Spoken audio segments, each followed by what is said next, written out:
Is it time? It is time for us to do what we have been doing, and that time is every day. We'll know in a very short period of time, but it looks like it could be something that will be not good. Believe me, not good. I see issue with that. And again, you're not going to be able to insult your way to the presidency. That's not going to happen. I don't know who created Pokemon Go, but I'm trying to figure out how we get them to have Pokemon go to the polls. I'm Ted Cruz, and my pronoun is kiss my ass.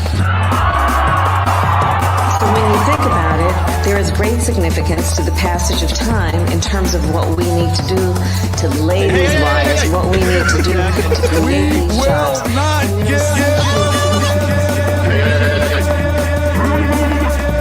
America is a nation that can be defined in a single word. I was going to foot. Not good. Believe me, not good.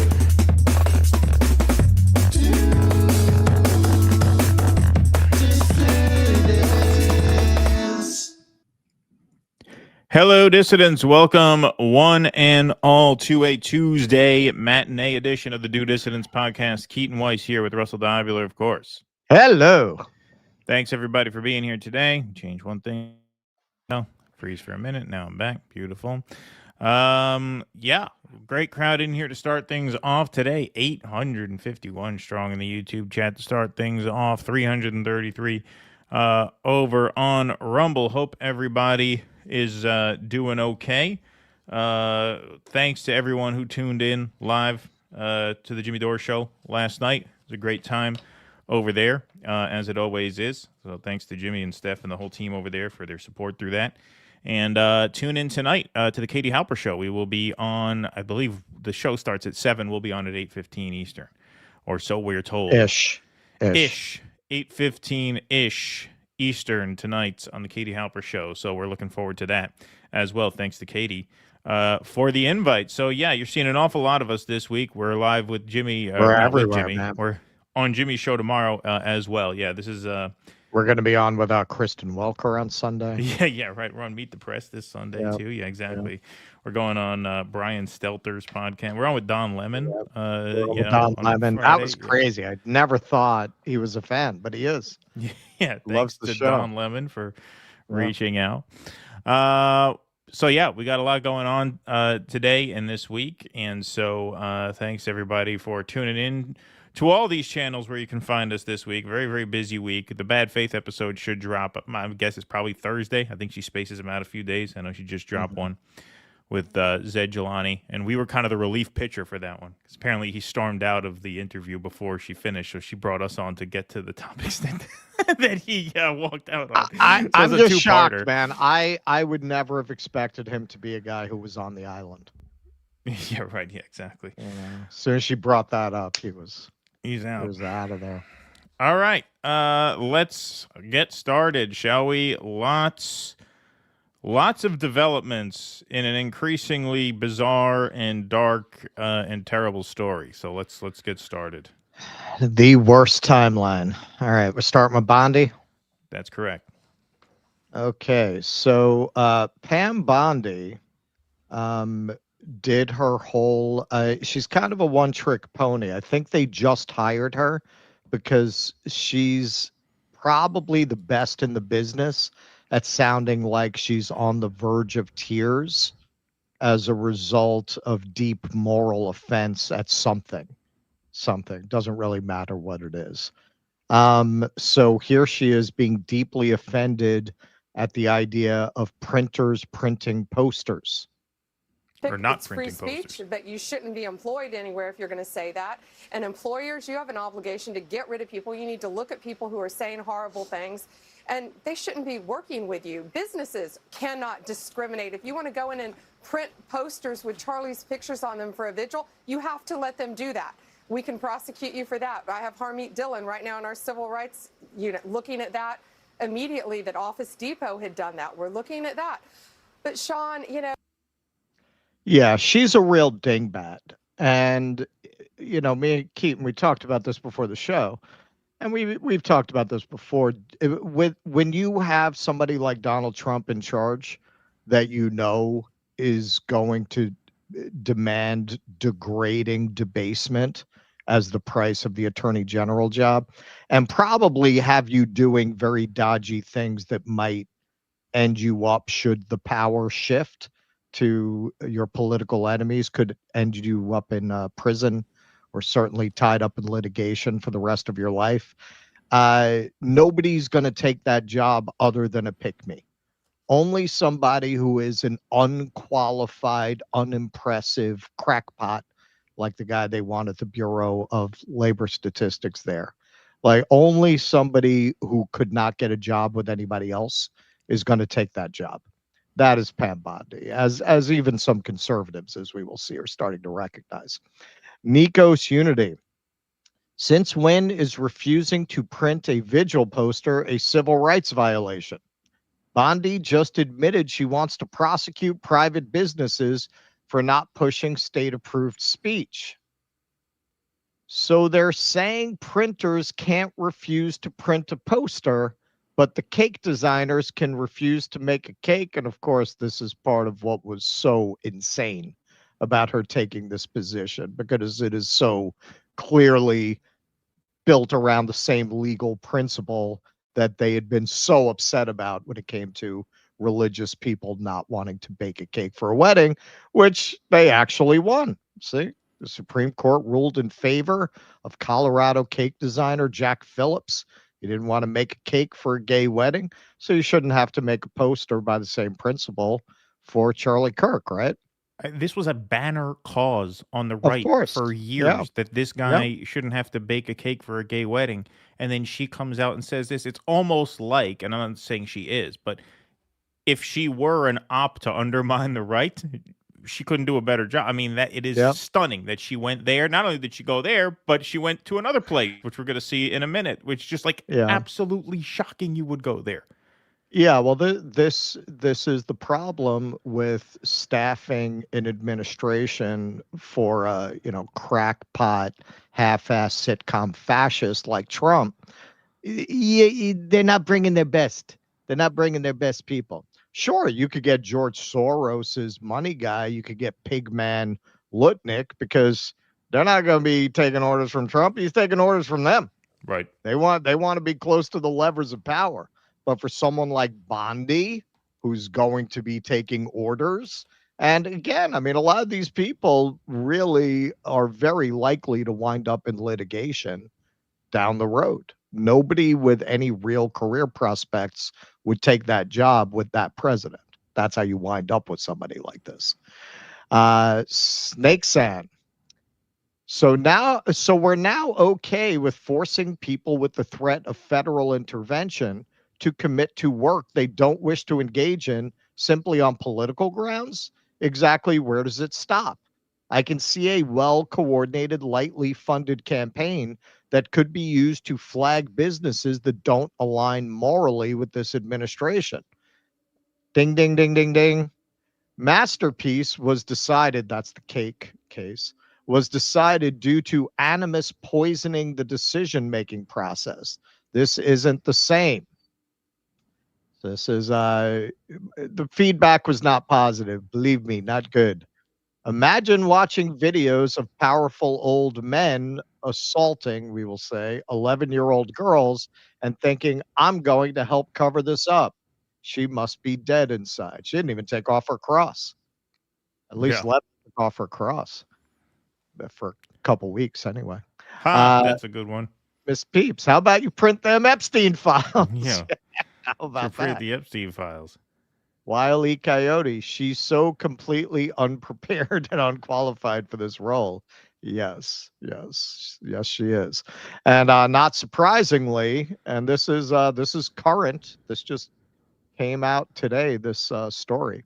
An ethics complaint filed with the Florida Bar Association against AG Pam Bondi was signed by 70 lawyers, judges, and professors accusing her of professional misconduct, alleging she threatens Justice Department lawyers with unmerited discipline or termination. Pam Bondi?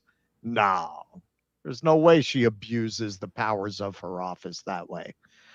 She's usually so concerned with the strictures of the Constitution.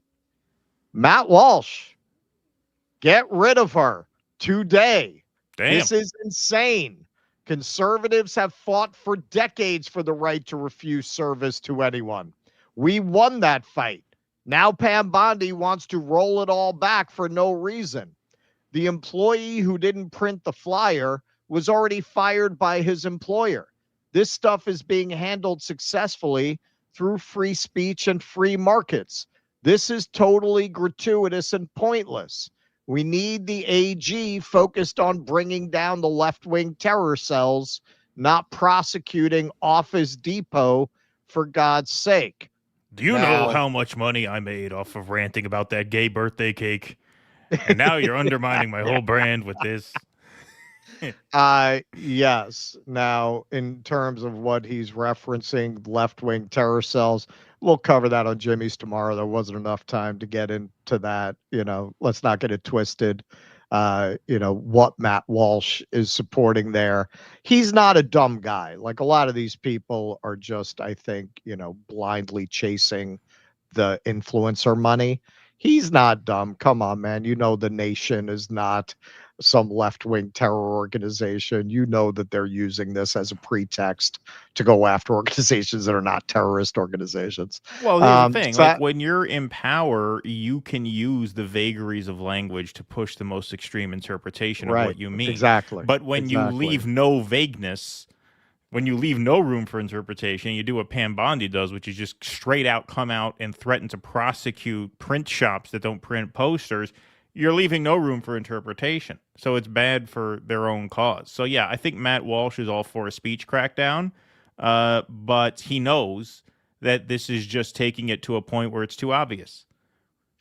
It's too obvious. And also, I mean, you want to talk about this is a very good case if you look at the cancel culture campaign that the right is going on of you reap what you sow. I mean, it is true that a lot of these liberals were very happy to do that to other people. And many of us, ourselves included, warned that this was going to happen. Of course. That No, you're drawing a roadmap for these people when they get into power to go after you, and you're not going to have a moral leg to stand on when they do. Yeah, they're circulating tweets of Ilhan Omar talking about free Sure. speech doesn't mean it's free of consequence. And, you know, I just want to pause for a second. And not that we should have to explain this, but I feel like in these times it's important to. There's a very big difference between like a bottom-up boycott and a top-down decree from the state. Like, if you're upset that Office Depot allowed this woman to deny service to someone who wanted to print a poster for a vigil, it is totally within your rights to say, I'm horribly offended by that. I don't want to shop there. I'm going to tell other people not to shop there. That's what they did with Bud Light. It's what they did with Target for whatever those pajamas were. I don't know. Those Target Dick Tuck pajamas are like the Shooter Manifesto. It exists, but it doesn't. I don't know. I used to shop at Target all the time. I never found what the fuck they were talking about. But the point is, you have the right to boycott if you want. The Red Sox pajamas out. Yeah, right. Yeah, exactly. Point is, you have the right to boycott if you want to boycott. You have the right. That's protected speech. When the government decrees you must do something or else you're going to be prosecuted, it's the most obvious First Amendment violation you can think of. Yeah. Right. And I would point out, and frankly, I mean, this is a case, I don't think it's alarmist to say these people might not be planning on ever letting go of power again. That might be why they're not too worried about the consequences of this. We'll talk about that. But the same principle applies, that you are opening this door to, okay, you're going to start dismantling groups using the power of the state on absolutely no legal basis. And that is where this administration is so destructive and is doing things that I don't know that you can really undo them, or you're really going to be able to fix them. They're using the Curtis Yarvin playbook, where you go do things that are clearly a violation of the Constitution. And while they're winding through the court, you already did it. You already sent the people to CCOP. They're already there. Right? Okay, well, you sue. Oh, well, that's a nice legal judgment. All right, how are you going to get these people now? How are you going to get them? Now, that's not to say that speaking up has no impact. In the end, they took those people out. They let them out. Right. In the end, they did. So there is a purpose to that. But if you look at what they do, it's all, let's just do it. And it's going to take them years to work this through the courts. Sure. So you can't just say they're not going to go raid the offices of the nation. You know, that's just talk. You can't say that with these people. No. Clearly, that's illegal. They don't care. They never have before. And that's why they got a low quality person like Bondi. No person who cares at all about their reputation and the possibility of litigation and imprisonment down the line would take that job, knowing that this is the kind of thing they're going to be asked to do. Yep. And just sorry, before we go on, it's interesting to think, I'm not sure Matt Gaetz would have gone along with this. Like, he was the one guy who had some modicum of independence, right? And some modicum of like maverick instinct. And he was the one guy who was not allowed in. He was the one guy who they would not let in the administration. I think he was a head fake. I don't think they ever planned on getting him in. When you look at the way they were able to get the gay frogs are autistic. They were able to get that guy in. Yeah, they were able to get that guy in. That guy in, and they couldn't get Gaetz in. If Trump really wanted to twist arms about Trump wanted him, he could have gotten him. Hegseth, he gets fucking Hegseth in. He gets Hegseth, exactly. He gets Tulsi in. Tulsi doesn't seem that controversial in our circles, but on Capitol Hill, she's extremely controversial, and he got her in. So come on, he couldn't get Gaetz in if he wanted. Instead, we're stuck with the wife from Cape Fear here. That's what you have as Attorney General. That's what she is. She's like who played the wife in the Cape Fear remake? What was that? The hell was her name? I don't know. Chad will know. Nick Nolte's wife in Cape Fear. All right, this will probably be another clip. So why don't we set this up separate? We got 9 good minutes there. That was gold. Okie doke. All right, so Pam Bondi here gives a rousing defense of free speech while talking to wife of future convict Stephen Miller on her podcast. Does everyone have a fucking podcast? It's very weird. Everyone wants to be a podcaster now. It's like being John Malkovich, where everyone wanted to be a puppeteer. It's like all of a sudden everybody wants to be a podcaster. So Katie Miller, Stephen Miller's wife, has a show. This is what Pam Bondi said about free speech. And then there's hate speech. And there is no place, especially now, especially after what happened to Charlie, in our society. Do you see more law enforcement going after these groups who are using hate speech and putting cuffs on people so we show them that some action is better than no action? We will absolutely target you, go after you, if you are targeting anyone with hate speech, anything. And that's across the aisle. Holy cow. What's that? It's all of a sudden she became AOC. All of a sudden, she's AOC. All of a sudden, she's very, very concerned about policing hate speech. Wow. What a change. I don't think she's ever been I'm sorry, go ahead. Sorry. So here's fire. There is no hate speech exception to the First Amendment. Nevertheless, the Attorney General says there's free speech and then there's hate speech. And the government will target you, go after you if you are targeting anyone with hate speech. The Attorney General would be wise to read the words of the Supreme Court, which has repeatedly held that the proudest boast of America's free speech tradition is freedom for the thought that we hate. Exactly. You don't need a First Amendment to defend speech that everyone loves, that everyone agrees with. That's the whole point.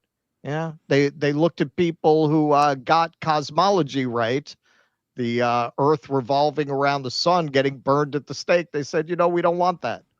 We don't want that. We need the Galileos to be able to speak their mind because sometimes they're right. You know who would have agreed with that sentiment? Charlie Kirk. Of course. Charlie Kirk, whose name they're trying to do all this in. Hate speech does not exist legally in America. There's ugly speech, there's gross speech, there's evil speech, and all of it is protected by the First Amendment. Keep America free. He did a rally with Larry Flint. They had strippers. No, I'm kidding. They didn't do that. That didn't happen. Michael Schellenberger, quote, tweeted that. The most popular political writer on Substack, as we recently discovered. Matt Von Swall, and a bigger pick-me you will never find than this motherfucker. Of all pick-me's, yeah. Charlie would have stood for none of what Pam has said here. Good for you. The government should make no law infringing on freedom of speech to curtail hate speech in any way. None. Zero. This is incredibly disappointing to hear. Nick Sorter. Charlie would actually totally disagree with Bondi here. Hate speech is free speech. Matt Walsh again. This is really outrageous and infuriating. We're already having a lot of success fighting back against the leftists celebrating Charlie's death. We don't need Pam Bondi swooping in to throw the entire conversation off the rails by completely missing our point. And having a hate speech crackdown in the name of Charlie Kirk, a man who absolutely rejected hate speech laws, is especially grotesque. You got to really suck in a moment like this as the Attorney General if you can't play this crowd like a fiddle. To get this kind of backlash from this crowd at this moment, wow, do you have to suck. See, that's the problem. It's you appointed somebody who is low quality enough to do this job, but you get what you pay for. Low quality is low quality. Walsh went on. There should be social consequences for people who openly celebrate the murder of an innocent man, but there obviously shouldn't be any legal repercussions for hate speech, which is not even a valid or coherent concept. There is no law against saying hateful things, and there shouldn't be. Okay, well, our friend Misty brought the receipts. Okay, Matt Walsh, this is back in 2016. I would love to know if he's changed his views on this, or if it's just dependent on who holds the power to inflict punishment and consequences. Seems that if you pretend to be a free speech advocate, you should always oppose anyone getting fired over a controversial tweet. Oh, Oh, he doesn't seem to think that way now that they have the cultural momentum. So the backlash was so severe that Bondi had to come out and clean it up with her usual tone of being deeply aggrieved at the backlash. Hate speech that crosses the line into threats of violence is not protected by the First Amendment. It's a crime. Yes, we knew For- that already. So Yes, should you have. that's the whole point. Right. For far too long, we've watched the radical left normalize threats, call for assassinations, and cheer on political violence. That era is over. She's trying to get him back. She's trying to play the greatest hits there. Under 18 USC 875C, it is a federal crime to transmit any communication containing any threat to that. Yeah, that's not what you were talking about. That's not what you were talking about. No one's disagreeing with that. To kidnap any person or any threat to injure the person of another. Yeah, that's not what you were talking about. Likewise, section so-and-so, make it a felony to threaten public officials, members of Congress, or their families. That's not what you were talking about. You cannot call for someone's murder. I'm not sure about that, actually. I am not sure about that. I think there have been cases where unless you are planning something actionable, like saying, this person should be murdered, I don't think that's actually true. You cannot swat a member of Congress. Well, you can't swat anybody.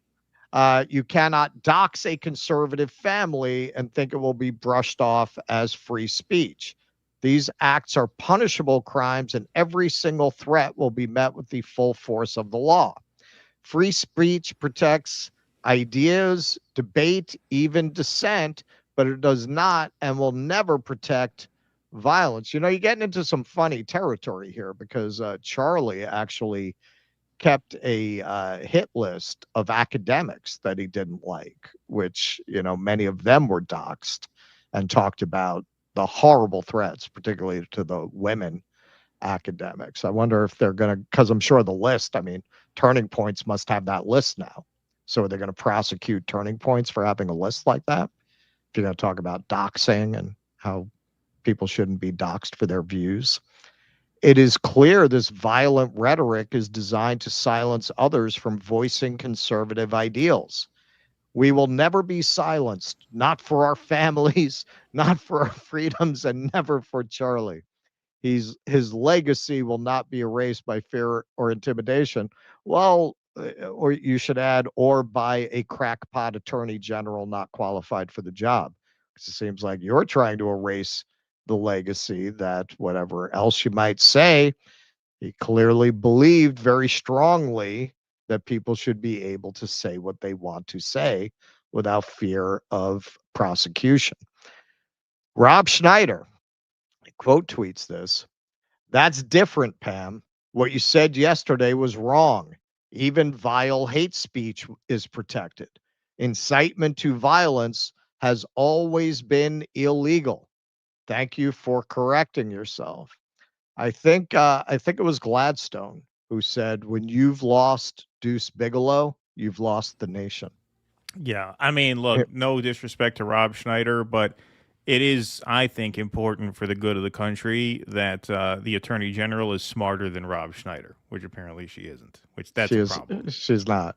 She's not. A.G. Schneider. I could see it. Here's our friend, Nico House. And what about the conservatives doxing individuals and families for simply posting direct quotes from Charlie in order to get them fired from their job or worse? Nothing to say about that, huh? And he's absolutely right. Khaleesi, any update on the Epstein files? Also, why does the rule about doxing only apply to conservative families? Yes. This is not we're in the middle of people trying to go after people for literally posting quotes of Charlie Kirk. People have been fired for with no additional commentary, posting quotes of Charlie Kirk. Now, to be clear, I don't think there should be consequences for that. But it just adds to the absurd hypocrisy to be talking about this at a moment when the doxing is really coming more from the other side at this moment. And here's a meme that I thought captured this hypocrisy pretty well. Somebody posts Trayvoning, somebody clearly meant to be dead on the sidewalk. MAGA reaction, hilarious. Here referencing the George Floyd killing with a knee on the neck, taking a picture. Hilarious. And then people say, we don't care about Charlie Kirk. The left is taking it too far. Arrest them. Yes. And, as an Xer, this is something that in happier times, I actually spoke with Matt Taibbi about. We had him on the show. For our entire lives, the right wing were by definition the authoritarian censors. That's part of what was so disconcerting about seeing so many people who coded as left or liberal fighting to go after people for their speech in that way. Not even liberals for our entire lives had really believed in that principle. Well, I might not agree with what you say and so on. And to see that was such an inversion of reality. So this is no surprise. This is a return to form. You had this moment where the left took up the cause of speech suppression. So some people saw the opening and exploited it for political gain, claiming to be champions of free speech. But in my entire life, by definition, right-wing people were very much in favor of telling you what you could say.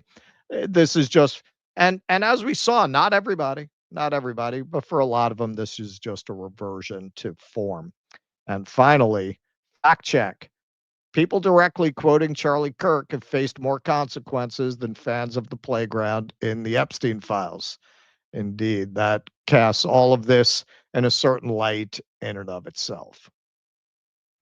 Yeah, I think what Pam Bondi did here was just a massive self-own for the movement that she probably considers herself a part of, because she very, very quickly gave the narrative back to the other side, right? Whereas, until she went so overboard as to threaten like legal consequence for, refusing to print a poster or hate speech, which again, I mean, it's just incredible. These were two major right-wing culture war crusades. Was the guy who wouldn't bake a cake for a gay wedding, Right. and there's no such thing as hate speech. I mean, that was a right-wing Right. mantra for Yeah. years and years and Mhm. years.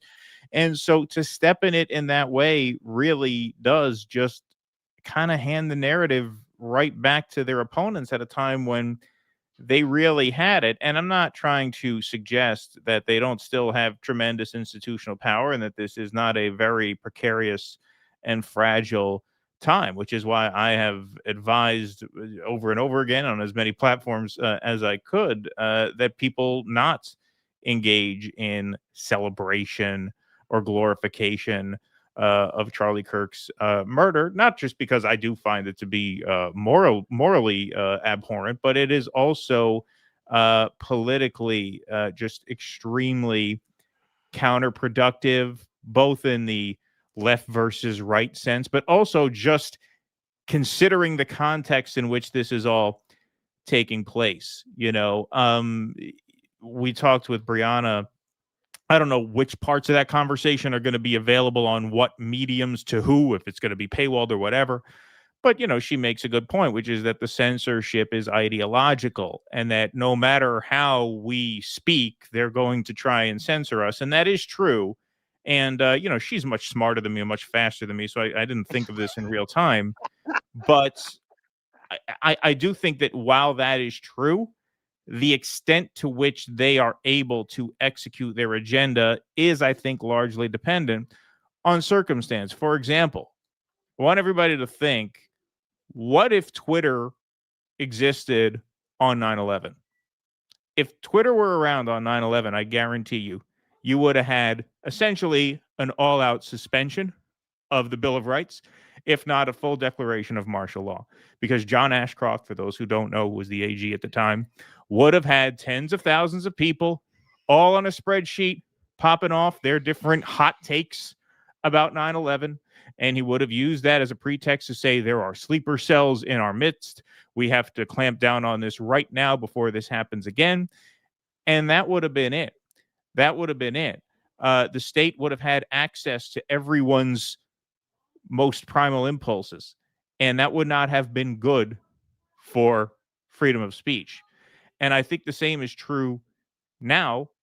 And it's more dangerous because we do have these phones in our hands, and we do have the ability to project these raw versions of ourselves. And so for that reason, yeah, that is one of many reasons why I would advise against mouthing off in that way online. That doesn't mean you can't, that doesn't mean you cower in fear. It doesn't mean you can't speak your mind. But I think this is a time where you do have to acknowledge the context is particularly important. It is very important to understand the unique dangers of the moment we're in and the cataclysmic event that this is. Like what Bob Villain did, I thought was extremely stupid. He went up there and he straight out did basically say not only that he's glad it happened, but he did say things that really verged on threats, to the point where he then had to very sheepishly take it back, and he got ratioed in the video where he denied having said what he said. He says all this, by the way, with a Palestinian flag right in back of him. Like, what are you doing? What are you doing? That's insane. Yes. That's insane. That is suicidal. So I think my point is that I think it's important at a moment like this. This is a phrase that gets used a lot in politics, and for the most part, I think it's a banal phrase. Own the center. Right? Own the center. Be reasonable, be decent, and trust that most people will understand that you're being reasonable and decent, and they will side with you against those who are taking this in a ridiculous direction. And the thing about these fascists is they're incompetent. They fumble the ball. And that's what happened here already. She fumbles the ball, and she exposes what their real agenda is and gives the narrative back. So what I'm saying is that not that people should be silent or not say what they think. I said exactly what I thought. Exactly what I thought day after this happened, or whatever, 2 days, whenever we were live next, which is that I condemn the act. I explained why I don't think Charlie Kirk's legacy is a particularly good one, and how we should all kind of reflect and try and usher in a better world that traumatizes as few people as possible so that this kind of stuff doesn't happen. And a lot of doing that is undoing the legacy of a lot of things that Charlie Kirk talked about. So I was very honest about that. And, I feel good about having said that. I think everybody should try and be their best person now, because the people who are bad faith actors then will be free to expose themselves. And that is how we might come out of this without a civil war, without social collapse, without random political violence. So that's what I would say. And I think I'm vindicated, at least in part, by the fact that what Bob Villain said blew up in his face, and he really hurt himself by saying that. It's one of the things I cautioned against. And I think I'm also vindicated by the fact that Pam Bondi just stepped in it. She stepped in it. She blew it. They'll eventually blow it. These are crackpots. They're not competent. Most fascists aren't. They'll blow it. We don't have to give them wins and give them the rope they need to hang us with. Yeah, she was relying on the fact that, most of their most hardcore supporters in so many cases will go along with anything. And those things tend to be no more absurd than this. And they have their people, we're highlighting that, yeah, man, it's significant that you got Matt Walsh, that you've got Vance Swole, who's just a complete whore, trying to get more eyeballs on him. That you've got these people, Rob Schneider, who spoke out against it, Schellenberger. At the same time, you got your Benny in the closets who are going to go along. And even within what Matt Walsh said, he's going along with the Stephen Miller thing. Yeah, let's go after all these organizations, as if that's not a pretext for a fascist takeover. They just didn't like the framing. In regards to the conversation that'll drop with Brianna, and as you point out, I think most of it's going to be paywalled, so I don't know how much will actually be available on YouTube. But she made a valid point that, hey, it's a delicate dance. These people, they're not good faith actors, and they're going to jump up and down no matter what to try to shut down your speech. And that is the right wing that I've known my whole life. Like, this is just a reversion to form. The idea that the right were going to be the defenders of speech, they never have been before. It was just a convenient posture for them to take for the moment because the left hung themselves, as there's some hope that they're doing to themselves now. But you got to remember, man, even the conservative, they know Pam Bondi's not ready for prime time. That's why Walsh is coming out and calling to get rid of her, because she's not selling the message in the way that they want it sold. It doesn't mean that Walsh is not a fascist punk who's going to cheer if they start rounding up the editors at The Nation and the New York Times with specious claims that they're, part of a network of left-wing terrorists, that he's not going to be cheering that on.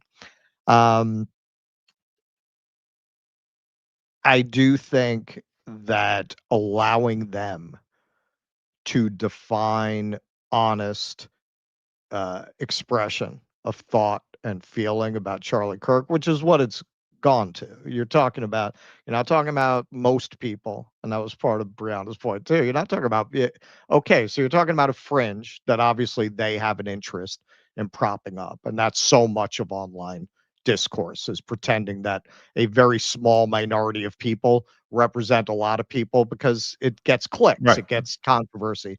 A lot of it is just manufactured controversy. Most people are not talking about it that way.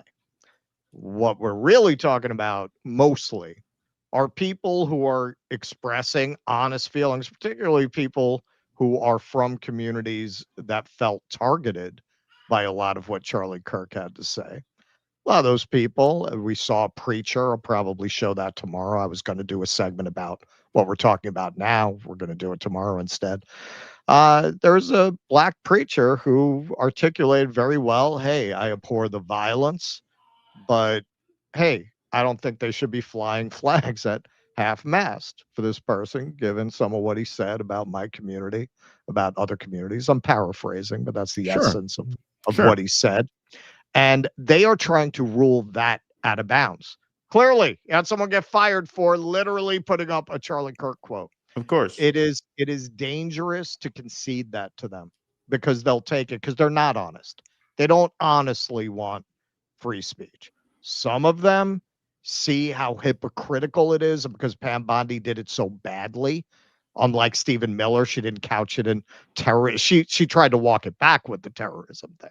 But her first instinct, because she's such a dummy, is, yeah, they don't like the left, so I'm going to talk about locking them up has worked so far. So I'm just going to keep talking about locking people up. Like, she's an idiot. She just didn't think it through. Stephen Miller didn't get this blowback, and what he said was arguably far more terrifying, with far deeper implications for the way society functions than what she said. Yeah, no, I'm not suggesting that like the preacher was out of line for saying what he said. What I said is what I will repeat one last time, which is that trust that reasonable, good faith people will see what you say in reasonable, in good faith in interpretation. That's all. That's all. Most people are going to recoil at the celebration and glorification at the murder of a 31-year-old father. So don't do it. Sure. Don't do it. You have the legal right to do it. I'm not saying you should be. I'm not siding with them and saying they should be, going after people for doing it. You have the legal right to say whatever you want outside direct threats of violence. Just like we would have all had the legal rights to rage tweet and tweet our hot takes on 9/11. We'd have been 100% right in saying whatever hot take came to mind, and it wouldn't have mattered fuck all. You know why? Because we had no power, and we have no power right now. We have no power right now. And so that is why my advice to people is to not engage in the kind of trolling that some have. That's all. It's a very narrow point. It's not to say you have to sing the praises of Charlie Kirk. Be reasonable, be humane, and trust that most people will respond positively to that. And if most people respond positively to that, then most people will respond negatively to the people who are trying to take your rights away. And that is how we will pull back from the brink. You are not going to win a tit for tat against these people right now by embracing their tactics and going straight at them. That is not going to happen. You are going to lose that fight, sure as I am sitting here, because you have no power and they have all the power. That is my point. That is my point. And I think development after development validates that point. Well, I don't know, man. They got all that power when they didn't have power, with guys like Charlie Kirk screaming about how they should bail out the guy who went after Paul Pelosi with a hammer. What do you mean? That's the kind of rhetoric they were using when they didn't have power. I mean, they were straight out. Charlie Kirk himself. Yeah, we should bail out the guy who went after Paul Pelosi with a hammer. That's what he said.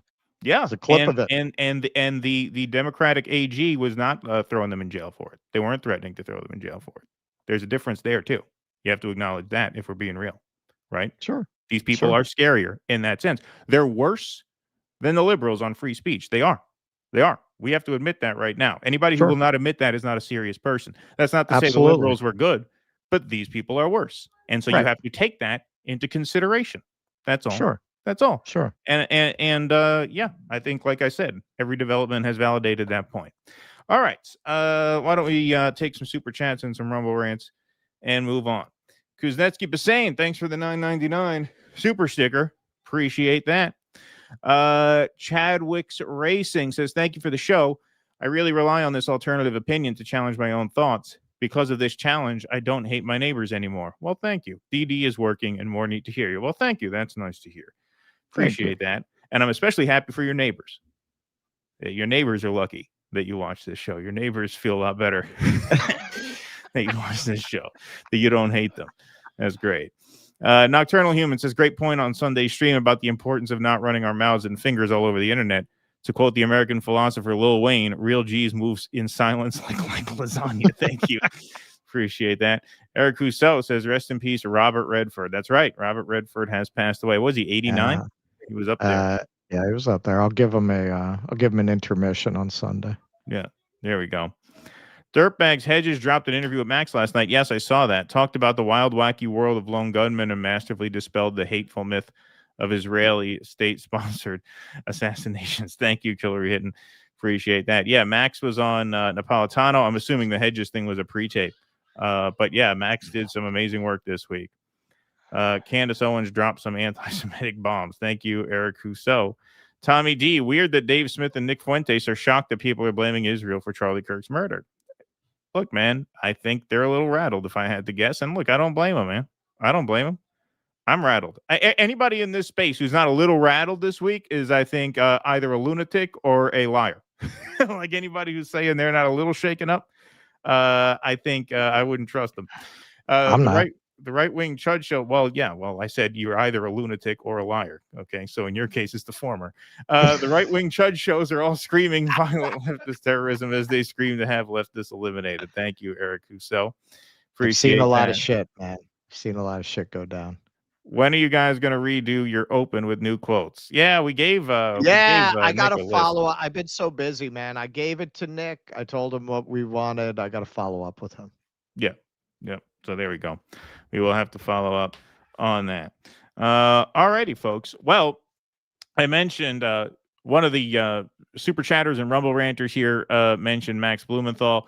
Max Blumenthal has been a very busy man, and he actually wrote this first article of this past week in collaboration with his wife, Anya, both friends of the show. I expect some happy news from them any moment now or any day now. Right? So yeah, let's see. I will leave it there. I will maintain the element of surprise, but yeah, big ups to both of them. Charlie Kirk refused Netanyahu funding offer, was frightened by pro-Israel forces before his death, friend reveals. So this is the first of two articles. We're going to read some key points from both of them.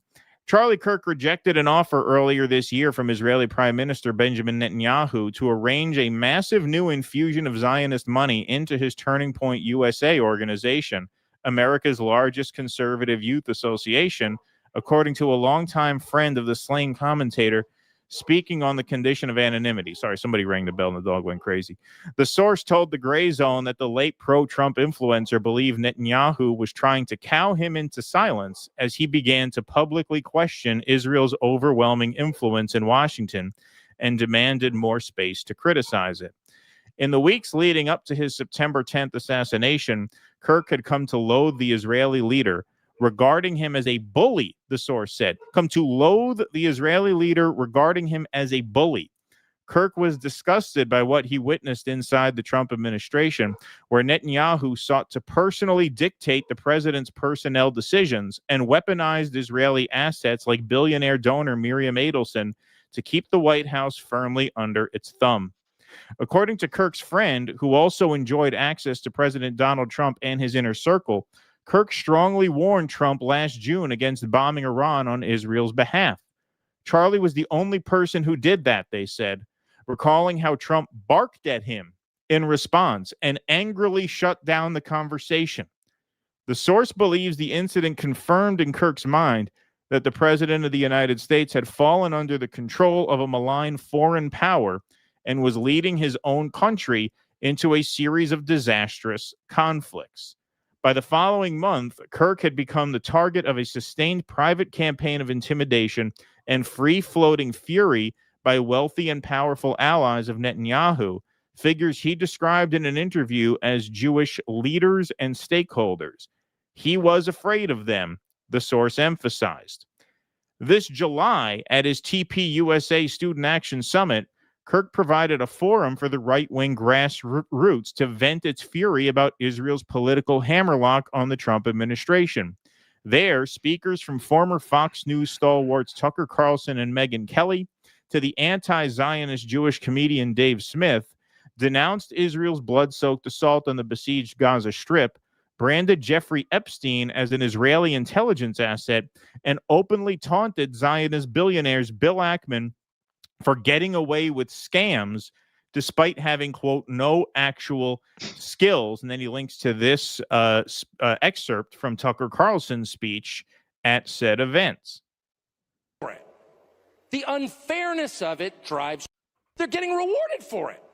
The unfairness of it drives you crazy. And it's particularly galling in the case of Jeffrey Epstein and the whole constellation of people around Jeffrey Epstein, all of whom seem to be getting away with scams. And how do you know they're getting away with scams? I'll tell you how, because they're useless and they're rich. So how do you come to a place where some of the least impressive, most useless people who have no actual skills become billionaires? How's that legitimate? And by the way, if you ask this question, at least in Washington, it's like, oh, well, yeah, it sounds like you're a socialist. Sounds like socialism.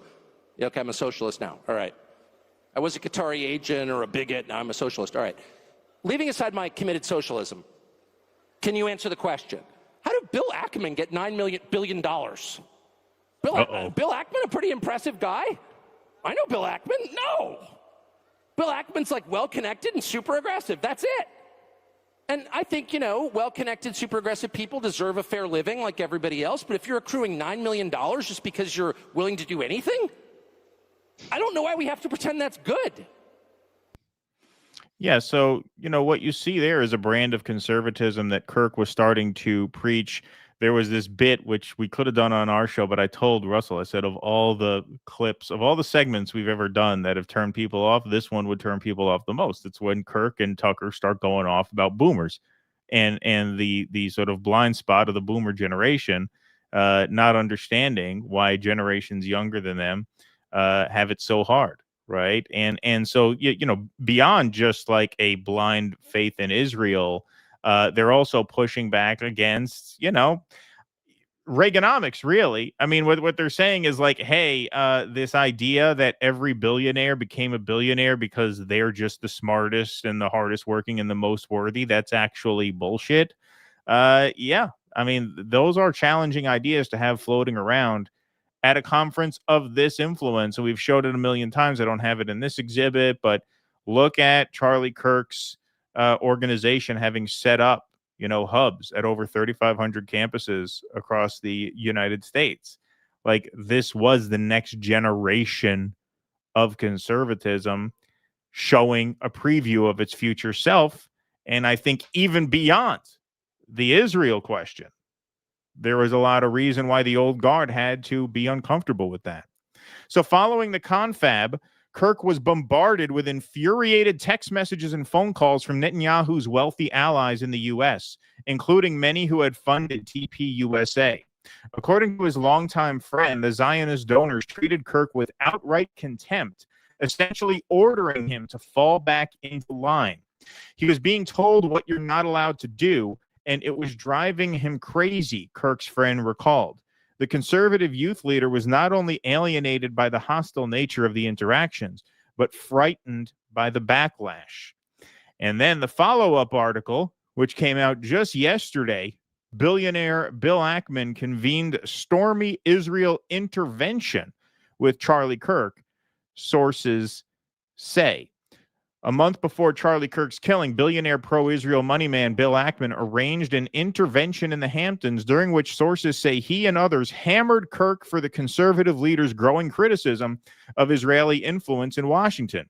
Kirk came away fretting about Israeli blackmail, sources say, as he contemplated a Catholic conversion. On September 11th, one day after the assassination of Charlie Kirk, billionaire pro-Israel moneyman Bill Ackman took to Twitter to trumpet his relationship with the late conservative operative. I feel incredibly privileged to have spent a day and shared a meal with Charlie Kirk this summer. He was a giant of a man. There you can see the tweet did very well, as all of Bill Ackman's tweets do. Very high profile X account. There's the text. There's the timestamp.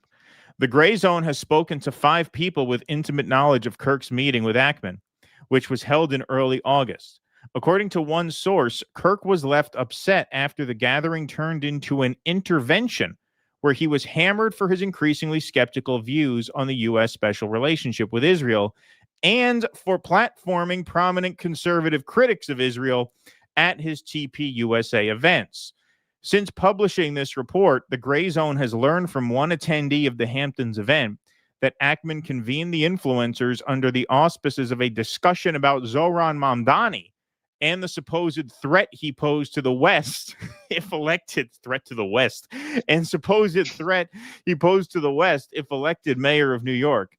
But the meeting went off the rails when Ackman personally confronted Kirk about his views on Israel. An unknown British woman joined in the argument and began screaming at Kirk, according to the attendee. When his host presented him with a detailed list of every offense he supposedly committed against Israel, Kirk was horrified, said one person. Ackman also allegedly demanded Kirk rescind his invitation for Tucker Carlson to speak at his upcoming America Fest 2025 in December. The whole thing was a disaster. As of now, Turning Point says they will go forward with that conference. But now, of course, that this tragedy happened, you can imagine the tone and tenor of that conference is going to be more a memorial and perhaps less of what they had originally been planning in terms of the speakers, we should maybe the cover agenda, that and things. Yeah. So here's something. Bill Ackman just confirmed he hosted his meeting with Charlie on August 4th and 5th. Here's Charlie Kirk talking to Megyn Kelly the very next day on August 6th. Now, how do you think that meeting went down? So Candace Owens covered this. We're going to talk more about Candace later, but she covered this as part of her show. American citizen. Yes, I want Israel to win. Yes, I'm a Christian. But like some of the mess, and you've seen how I've been treated, Megyn, by some, not all, by some. No, it's very irritating. It's been almost so as if unfair. you, they were coming after you after Turning Point for, among other things, that you had Dave Smith there. Dave Smith is allowed to criticize Israel. You had both sides. The Israeli side was overrepresented. Though. No, you're not allowed to. It's even worse than that. Again, I just want to repeat for the 5th time. I love Israel. I want Israel to win. But my moral character is now being put into question, Megyn. Not my decisions. Not like, hey, are you doing this? Is it smart or is it dumb? But no, I am a bad person if I do this. And I could go, I mean, you saw it, Megan. It was trending on Twitter, thousands of tweets and text messages. And if I were to be charitable and generous, I will say the people that are attacking me are in a hyper paranoid state because they're at war, and war tends to make things black and white. And you're a hammer looking for a nail. So I'm trying to be charitable, Megan. Literally, I'm trying to cut as much slack as I can, right? Like, okay, what would it be like if all of a sudden I'm starting to see a pattern of behavior similar to what my grandparents saw in 1930s Germany online? How would I behave? So that's like my charitable kind of overcompensation spirit. At the same time, I'm like, but it's not defensible to be dumb, right? Yeah, so you could see now, I mean, it's starting to make a little more sense why you got guys like Tucker Carlson interjecting every 3 sentences of their Israel criticism. And I love Israel. I love Israel. Hey, don't get me wrong. I love Israel. I'm just saying what they're doing is terrible. But hey, I love them. You saw Charlie Kirk trying to qualify that because you're negotiating an extremely pro-Israel space dominated by people who can be fucking dangerous. Yes, they can be fucking dangerous. That is not unreasonable to say at this moment, I don't think. A little bit more reading. The Grayzone reported on September 12th, citing a longtime associate of Kirk, that Netanyahu had offered to organize a massive infusion of pro-Israel money into TPUSA and that Kirk refused. Another longtime friend of Kirk has told the Grayzone that the conservative activist also rejected an offer Netanyahu delivered 2 weeks before his death to meet with him in Jerusalem. Kirk, according to one person with inside knowledge of the meeting with Ackman, said he left feeling as though he'd been subjected to blackmail. Kirk's words, according to Max, who I trust, obviously. In a series of text messages with the Grayzone, Ackman described the account of his meeting with Kirk as totally false. Yeah. He pledged to release a public statement providing his own account of the event, but refused the Grayzone's request for clarification or further details. He would not accept phone calls from this reporter. So once again, this story gets worse and worse and worse. And these articles are absolutely chilling to read. And they're, of course, very well written, as all of Max and Anya's stuff are. So I encourage you to go to their site, thegrayzone.com, and check them out. The Ackman one is the most recent. That's up on the homepage in big bold letters. And then you can find the other on their homepage as well.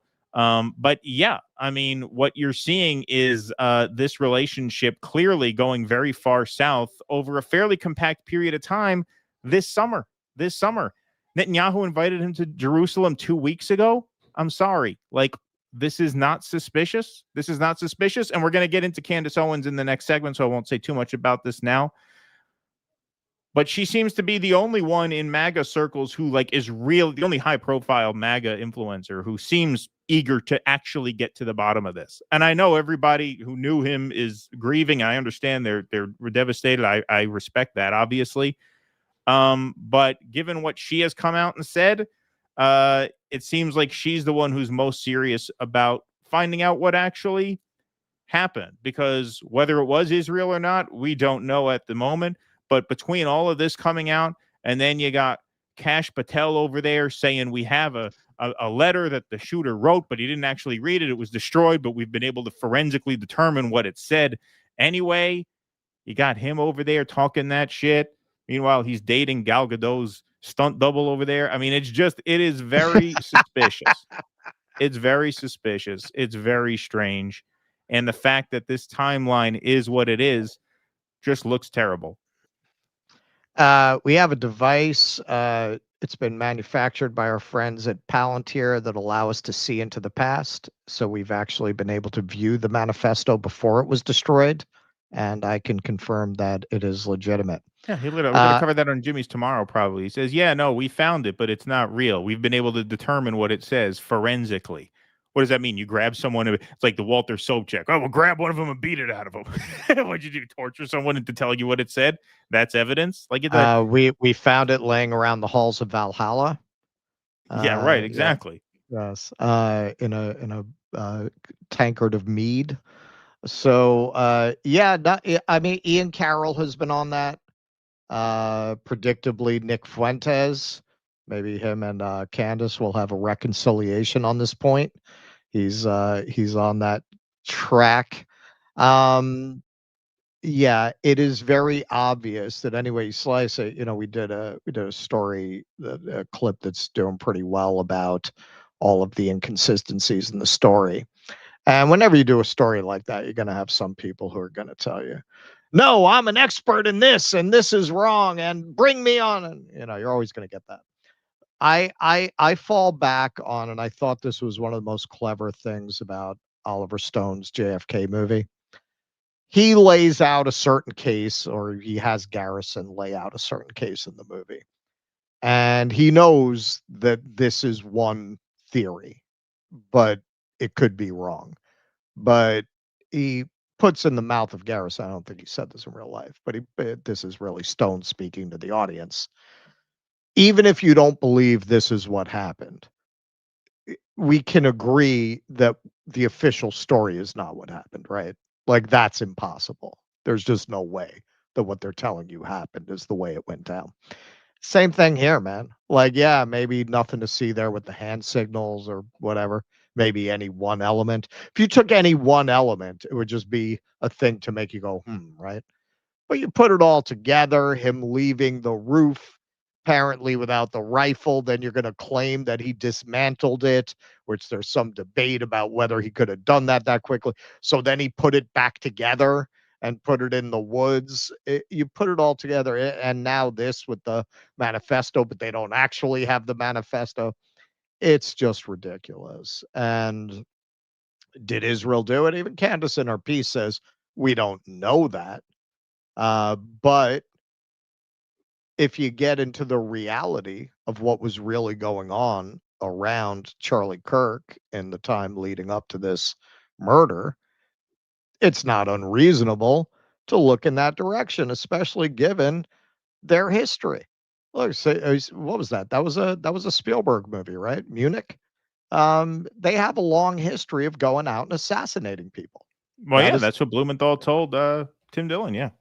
Yeah, that is part of their MO. So if there's any people who would have the means, motive, and opportunity, it would be the Israelis. And a point that Candace makes in her excellent piece there, we're going to look at clips of it, but you should check it out in whole.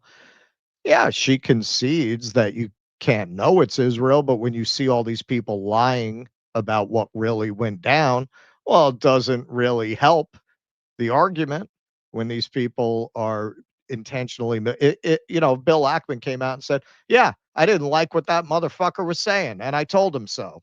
That would actually give him more credibility. Exactly. Right. Why would you lie about the nature of the meeting? Just say, yeah, no, I told him what I thought. We had a disagreement and we left it at that.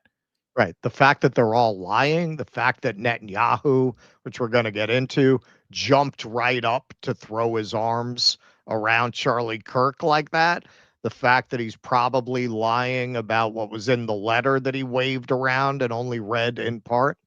Yeah, it doesn't look good. If there's any people who would do something like that, it's the Israelis.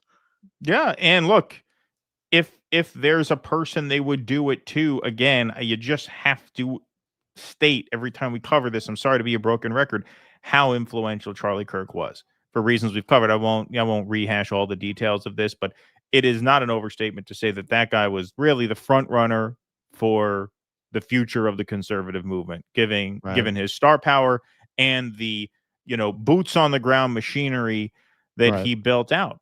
And he was a young guy. He was a religious guy. Their money, he took the mob's money and the money, right? So he's a young guy. He's a religious guy. He's probably bred into this idea of Christian Zionism, and just pretty much assumed that the right thing to do is to support Israel. And he had a lot of influence within this administration. He talked to people at the White House on a regular basis. Probably figures, all right, I'm close to the people in power. I got to play ball here. But when you start educating yourself a little bit, and people with dissenting views on this grab your ear, Candace Owens types, Tucker Carlson types, Dave Smith types, well, all of a sudden now, if you're 31 and you're starting to hang around in those circles, there's a possibility that you're going to go in that direction, and you still have nothing but time to go in that direction. Yep. I mean, the guy was so young. Yep. And so that's why this just looks really, really bad. It all looks really bad. We'll get more into the Candace stuff in depth in the next segment. All right. We will move right on along here.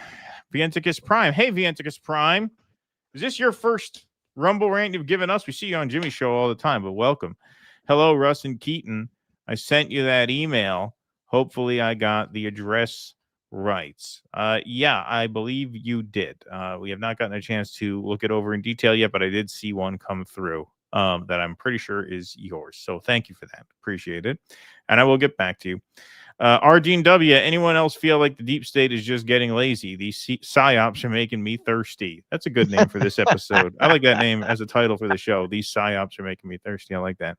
Maybe I'll use that, Argene W. Do you think people who like posts by Zionists or support their victimhood or are complicit in the genocide? Well, I mean, they're certainly not helping. I mean, complicit is a broad term.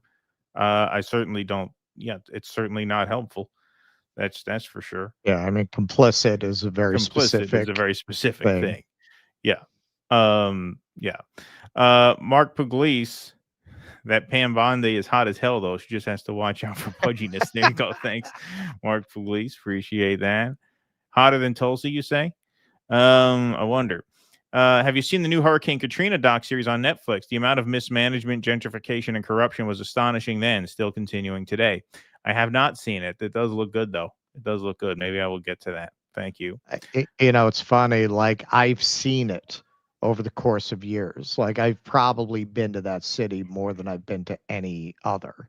And I've just seen it get the soul ripped out of it step by step. I was there before Katrina, after Katrina, then many years after Katrina, and then finally after COVID. And it's a shadow of what it was. Gina and Heidi, how long until Bongino says he's seen the tape and Charlie killed himself? Yeah, exactly. Yeah. Vito says, in these uncertain and trying times, you need a leader with charisma, character, and chutzpah. I hereby nominate Russell Pizza Dobular. Cancer sucks, you guys wrong. I like that. Pizza Dobular. $1 Million Trooper says, going to Jimmy's show tonight, so we'll hand off Russ's t-shirt. It's only been 13 months since the DNC. Also, got you some Iron Maiden style Do Dissident signs. Somehow but erased your P.O. box. Well, we can give you your P.O. box. We can give you the P.O. box again. What t-shirt? From Chicago. I think you met $1 Million Trooper in Chicago. I mean, we can give you the P.O. box again. You don't got to give it to Jimmy to send to us. We'll just give you the P.O. box. Jimmy's not going to like that. Yeah, he probably, I mean, because he gets things a lot. It gives him a headache, and then he's got to travel with it. It's a pain for him. Yeah, so just email us. We'll send you the P.O. box again. Don't worry about that. After 3 days of uncontrollable crying because dear leader's favorite supporter was killed because they didn't want to be doxxed, is part of this because they want to equate Israel behind this hate speech? You never know. You never know. But they're not. They are obviously going to be reluctant to look there, but the rank and file will not, and they are not, and that's why it is important that you got Tucker saying what he said to JD Vance. It's important that you got Candace saying what she's saying, and these friends of his who are, I guess, remaining anonymous, giving these stories to Max. I mean, like, that's important. That's important because you can't contain this forever. As Candace said, the lies will be revealed, the truth will come out, and we hope that happens, of course. Apocalypse Wow says, I can tell you MAGA's fed up with Bondi in general. Thank you, Apocalypse Wow. Appreciate that. Benjamin Franklin says, outside the Overton ballistics breakdown, I believe he used tech ballistics of why the official story is bunk. Kim Iverson coverage of ideal concealed cell phone gun and second shooter in white shirt. These two views line up. I'm going to have to watch that Kim Iverson video. Yeah. I meant to last night, but I didn't. I'm going to have to watch that. Thank you for the reminder on that. Let's see. Per Sunday's anti-web rant, I'm 62. The internet is rocks. Without it, we'd be blind, deaf, and gagged and still bombarded with TV commercials. It can be useful, of course. Yeah, I mean, it's like any other tool. But come on, man. If you're 62, you haven't seen what this has done to people mentally, emotionally, their ability to concentrate. Like, this is not just anecdotal. This has been studied, and particularly with children, it's causing them brain damage. Yeah. I mean, sure, like, as somebody who we used to do independent theater projects pre-internet and post-internet. Of course. I mean, it used to be if you had to change schedule, you had to call every single fucking person individually and hope you could get them on the phone. Like, obviously, there are, countless uses for this technology, but it's had an impact on society that overall, in the end, is a net negative, in my opinion. What it's done to humanity is a net negative. Yeah, it seems that way to me. Milton follows up by saying social media can isolate and breed contempt, but auto transit does that in spades. Well, yeah, sure. Rush hour is our brutal arena. Social media is just echoing all that rage and frustration. Well, I do hate traffic. It's amplifying it. Yeah, it's amplifying it. You can't deny that. Come on, man. If you're 62, you know what I'm talking about. Black Spock says, you guys are great on Jimmy's show. Thanks for covering Sudan. Hope you can have David Houdanine, who delve in more depth in Africa. Thank you, Black Spot. Appreciate that. I assume South Park was going to go easy on Kirk, but now that Bondi drew a line in the sand, I expect them to go hard. We will see what happens on that score. Kuznetsky Bassane says, free Palestine, free the Epstein files. Thank you, Kuznetsky Bassane. Appreciate that.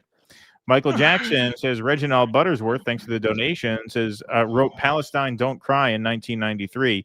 2 months after submitting, the child allegation came out. Worth looking into because Israel's so evil. Good. I've seen some people say that, yeah.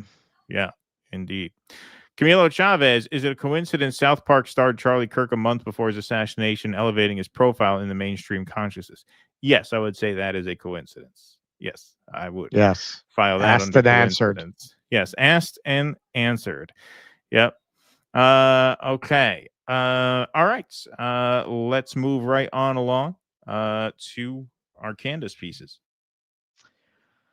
Okay, so just to set this up in context, we're not going to dwell on this aspect in this particular clip, but just so we understand what she's talking about at certain points, this is from Max at the Grayzone and Anya. A month before Charlie Kirk's killing, billionaire pro-Israel money man Bill Ackman arranged an intervention in the Hamptons, during which sources say he and others hammered Kirk for the conservative leader's growing criticism of Israeli influence in Washington. Kirk came away fretting about Israeli blackmail, sources say, as he contemplated a Catholic conversion. Now, the reason for this contemplated Catholic conversion is because this strain of Christian evangelicalism that he was involved in embraces Israel as a cornerstone of the faith. The fact that he was thinking about converting to Catholicism, many are speculating, was in part because of his shifting views of Israel and not wanting to be Mike Huckabee on the issue, beholden to those powers. So Netanyahu, this was, I think, possibly the first interview he did, or definitely among the first, where he started waving around the letter that Charlie wrote to him not long before his death. Let's take a look at that. Prime Minister, you have your own memories of Charlie Kirk. Please share them. Well, Harris, before I do that, I have to say that we're just heartbroken. Myself, my wife, my family, my son, actually, on his 2019 visit to Israel, had lunch with him and his wife, Erica.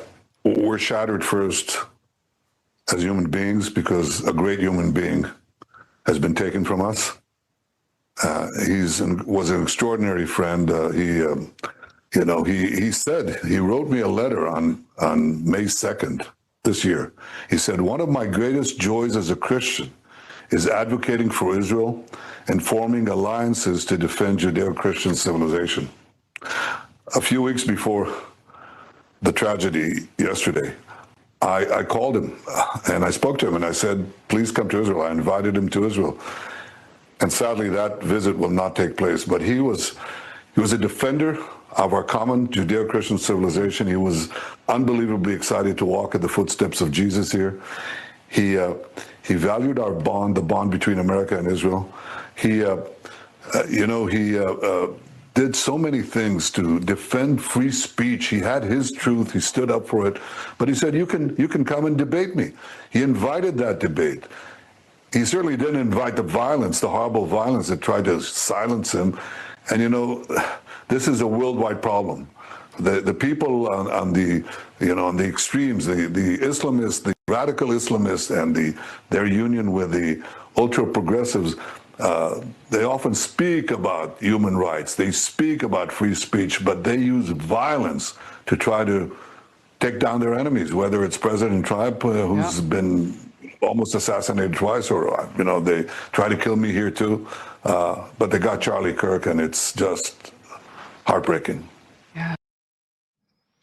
Okay, so Candace played this video, and this was her response to it. Who is they, Bibi? Who is they who got Charlie Kirk? We don't have to actually speak conspiracies. I'm just wondering, because you said a lot there, but it really sounded like it was about Bibi trying to establish a narrative that we saw reinforced by a lot of people, that, you know, Charlie kind of made it almost sound like he died for Israel. I mean, Trump's account even tweeted out a photo of Charlie and an American flag and also an Israeli flag, a bit of AI used, you know, like this is just who Charlie was. He says Judeo-Christian values. He spoke to him 2 weeks ago. Again, you would think he was busy fighting this 97,000 front war, but no, he's letting you know that he just randomly picks up the phone and calls Charlie Kirk and invites him to Israel. Why would Bibi do that? It seems like maybe there's a little more to the story. No, there definitely is a little bit more to the story. First and foremost, that letter he is holding up, he is severely misrepresenting. Those sentences are real, but I am calling upon Bibi Netanyahu, the dear friend to Charlie Kirk, to publish the letter's entire contents. Like, don't start with just 2 sentences. Publish the entire thing. You're holding it. I'm saying you're severely misrepresenting the contents, that in May, Charlie was concerned about Israel and their influence on American politics and how they were pushing things that he felt were in conflict with his beliefs, free speech here in America. Bibi's holding it up like Charlie just in May said, hey, you know what? I just want to write a love letter to Israel. That's how it was presented. Would you guys agree? That's not how it happened.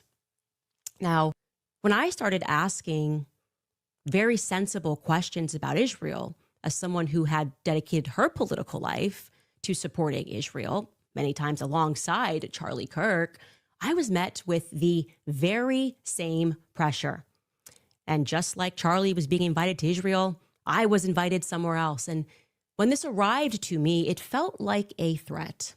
You know, I got to tell you that. It felt like a threat, like not like, hey, come here and we can educate you because you're my friend. More like, this is your last chance. That's how it felt to me. I can't speak to how it felt to Charlie.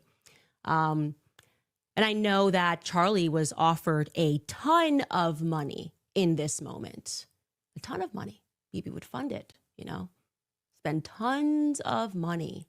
And Turning Point, I guess, if it needed to go to a higher level, would have gone to an even higher level than it already was at. And I know for a fact that Charlie denied that funding. That Charlie denied, and what Bibi didn't include there, he declined to go to Israel for, I would describe this as like, you know, re-education camp. You know, we've seen it. You made an uh-oh, but we can help you. You know, we just need you to come out to Auschwitz and take a picture. Yeah. We just need you to come to the Holocaust Museum and take a photo. We just need you to go to Israel and we can make this better. Charlie said no to Bibi. All right. So what is she talking about? Well, we have a very prominent example from not too long ago. You remember this? Remember this? This is November 2023. With anti-Semitic tweet, Elon Musk reveals his actual truth. And so what happened over at X? X ad boycott gathers pace amid anti-Semitism storm. Firms including Apple, Disney, and IBM have paused advertising on X amid an anti-Semitism storm on the site. It comes after X owner Elon Musk amplified an anti-Semitic trope on the platform formerly known as Twitter. The boycott has also been picking up steam in the wake of an investigation by a U.S. group which flagged ads appearing next to pro-Nazi posts on X. Mr. Musk has denied his post was anti-Semitic and has threatened to sue over the advertising investigation. Okay. Now, we're not going to litigate here whether his post was anti-Semitic, but I do remember, I think it might have been Schellenberger, I'm not positive. Someone did an investigation on how they got these ads placed next to these posts. And you would have had to just keep clicking and clicking and clicking hundreds of times to get that outcome.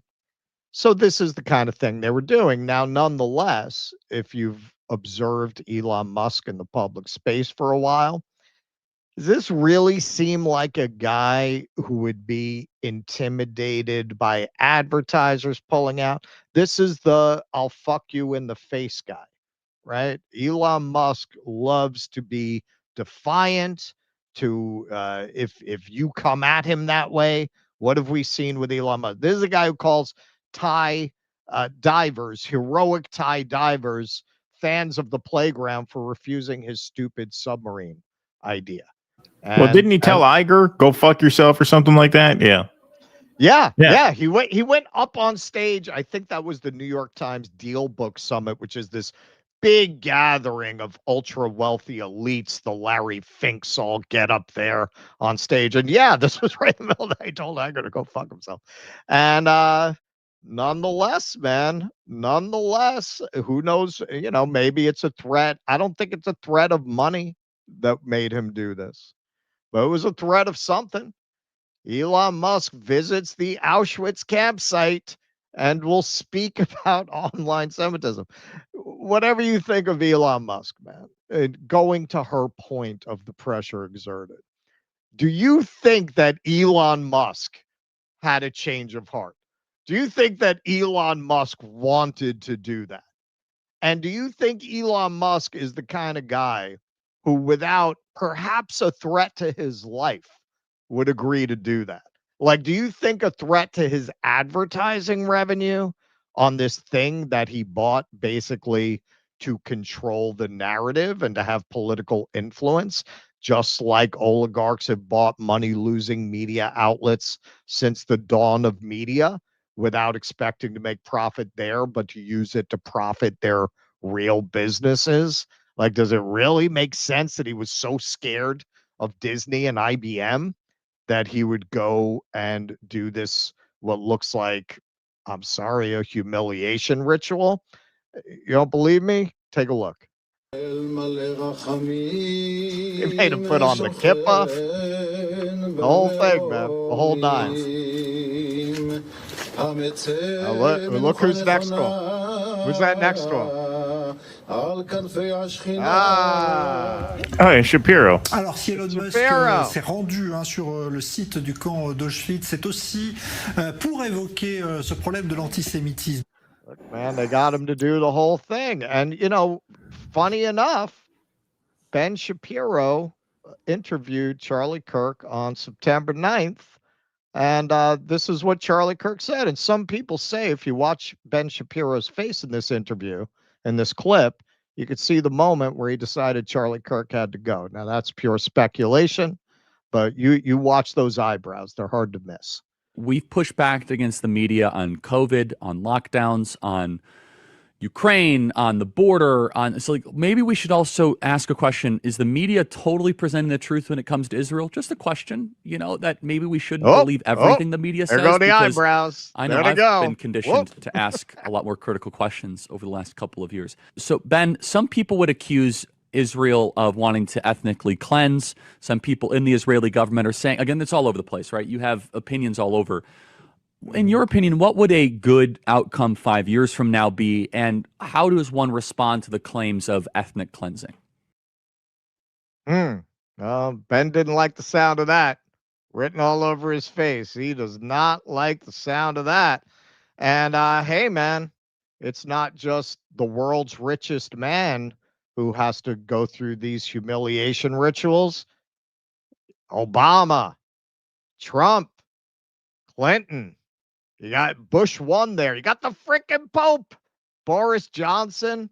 All of your elected officials serve the same master. Why? Why? And this poster points out very aptly, does Netanyahu ever put on a cross and pray at a church when he visits America? It's very weird. It's very weird. Like, they're not members of your religion. Why would you make them put on the accoutrements of your religion if they don't belong to that religion? It does. If that's not a sign of submission, what is? I've never heard of a Muslim making you go on the Hajj. Like, why would you make people go to this wall that means nothing to them? They're not Jewish. What do they give a shit about this wall? Why does everybody have to leave a DNA sample fucking this wall? What do you make them do this for? Huckabee, you can't serve America. There's Noah's Ark. You can't serve America if you don't serve Israel. Our politicians are nothing but puppets. Governor of Arkansas, Sarah Huckabee Sanders, the daughter of the U.S. ambassador to Israel at the Western Wall with her mother. Is it some sort of humiliation ritual at this point? Looks that way. Looks like it. Why do you make people who are not Jewish go and act out as if this is a very emotional experience for them to go to this fucking wall? You got anything before we go on? Yeah, no, obviously. I mean, it's not, and yeah, with the kippah and everything, like, it's one thing to invite someone for like a diplomatic visit. Okay, fine. They go this there. is one of All our right. holy Yeah, sites. they go. This But is you our wouldn't site. make Okay, them pray very nice. there. Yeah, you wouldn't make them pray there. You wouldn't make them dress up there. You wouldn't make them hold the. Oh, they touch it and they act like they're very emotionally moved. They're very moved by it. Why? I'd love to see what Donald Why? Trump's thinking when he touches the wall. Yeah, a lot of people. I Yeah. visited St. Peter's. I wasn't like, oh wow, Yeah, right. It's really like I appreciated the art and the architecture, but I'm not Catholic. Right. Like, why would it be? No, and nobody expected me to act that way. Right, Like, this right. is a very unique thing, not to Jews. Jews come to New York, and you are not going to get one Jew who's going to be like, listen, man, you want to really show respect, you need to come to the synagogue. I never heard anyone say that in my life. This is purely an Israeli thing. And you have to ask, is this just about power? Because I don't see any other reason you would have even started doing this. Like, why would it even occur to you to make non-Jewish politicians do this? I mean, I think if there is political use in it, it's to convince like Christians around the world that they really need to be invested in Israel, right? To see their Christian leaders go and do that. It's like, oh, okay, I guess this is really cosmically important. But yeah, but it's backfiring because whether it is, whether it isn't, it looks like a uniquely Israeli insistence that you submit, that you show submission. That is how it plays to people increasingly. I mean, at this point, I would say more people see it that way than not, because nobody else does this. Nobody else does this. You go to a Buddhist country, what? They make you meditate. It's like an insult if you don't go to the Buddhist temple and bow to the statue of the Buddha. They're the only ones who do this. Yeah, exactly. So she goes on. We're going to cover Bill Ackman specifically in another segment. But she goes on here a little bit about Seth Dillon specifically. I decided another person that was there, and I am not surprised this person was there. If you've been listening to my show, Seth Dillon, I was going to talk to Seth Dillon, and I decided to message him last night about this. Just for anyone who doesn't know, Grayzone covered this a little bit. Dillon is the CEO of Babylon Bee, the conservative answer to the liberal Onion satire outlet. Dillon and his crew have derisively mocked famine-stricken Palestinians and their supporters in the West since Israel's slash and burn campaign began in the besieged Gaza Strip. An evangelical Christian with Jewish heritage, he has claimed, quote, "I did not cease having Ashkenazi blood when I put my faith in Jesus Christ." Also a Jew. Dillon did not answer calls from the Grayzone. Hamptons meeting. And Seth Dillon, who is normally very quick with a response, has not yet been able to respond. I'll show you this text message chain. And I want to be clear, I am not someone who normally publicizes text messages, but my friend was shot in the neck, and I'm just not really in the state right now to be polite when it comes to the answers that I am demanding, okay? This is me out to Seth Dillon last night. I sent him Bill Ackman's tweets because, he tweeted, "I feel incredibly privileged to have spent a day and shared a meal with Charlie Kirk this summer. He was a giant of a man." I said, "Any comment on this one, Seth?" He didn't answer last night. This morning I said, "Need a comment ASAP, please." He didn't answer. Then I followed that up and I said, "Trying again here, you were present when Ackman lost his mind on Charlie and when Bibi invited him to Israel and Charlie refused." Text messages immediately following this meeting are circulating. I find Ackman's statement, as though the meeting was somehow cordial, to be incredibly disturbing. Are you at all disturbed by that tweet? Do you feel, as I do, that this tweet significantly betrays the defined purpose and mood of his, and I presume your, final meeting with Charlie Kirk? ? He was unable to speak to me, but he did place some frantic calls to Turning Point USA. Yeah. You see, I went out to Seth, but I also went out to two other people who were at this meeting, and nobody is willing to go on record. They're all messaging each other, trying to figure out a coordinated response to say that, no, this was all quite cordial, but no one wants to go on record and describe it as cordial because they know someone's leaking, because someone's got a guilty conscience about what happened at the Hamptons. So Ian Carroll here says, yesterday was a turning point for Israel-U.S. relations. Less than 24 hours, and the internet already figured out who the most likely culprit was. He was their friend. He basically dedicated his life to them, and they murdered him in front of his family. Israel just shot themselves, Seth Dillon dutifully responds. This post is a turning point for your soul. Get on your knees and beg God for forgiveness for your hatred of Israel and the Jewish people and your depraved desire to scapegoat them for every act of evil. Listen. I hung out at Rescue the Republic, at Rage Against the War Machine. I hung out with Ian Carroll. He didn't spit on me once. There were 6 Hasids trying to spit on him, but he was quick. It was very Matrix. He was dodging the spit like those Matrix bullets. Dave Rubin's entourage, they were all over. They made what's his name? Forget what, Beanie Boy. Oh, Tim Pool, yeah. They made Tim Pool spit at him. It was like a hazing ritual. Yeah. Dave Rubin and Tim Pool really were there. I got pictures of that. They were like backstage there, cavorting. All right, so who is this guy? And this is, when you dig into this story, it's interesting because you can really see how these Zionists have used kind of anti-wokeness and culture war to insinuate themselves into all of these institutions that conservatives are connected to and consume. So here, this is from Sam Parker. Seth Dillon and Babylon Bee, part of an Israeli influence operation.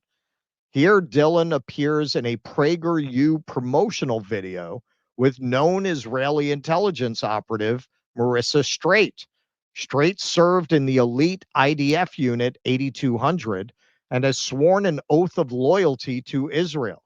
As a friend to Straight and a Zionist Jew himself, Dillon knows and understands these details. What is he up to?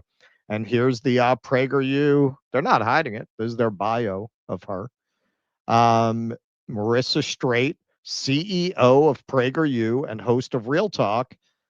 She was born in Los Angeles and moved to Israel at a young age, where she completed her primary education and served in Military Intelligence Unit 8200 of the Israel Defense Forces. See, now when you look at this, you could really see how the Israelis understood that the people who would go along with genociding Arabs would be right-wing white nationalists. So I'm not saying that's what all conservatives are, but all right-wing white nationalists are conservatives. So they've built up institutions like PragerU under the guise of we're saving your culture, when really the underlying intention has nothing to do with that.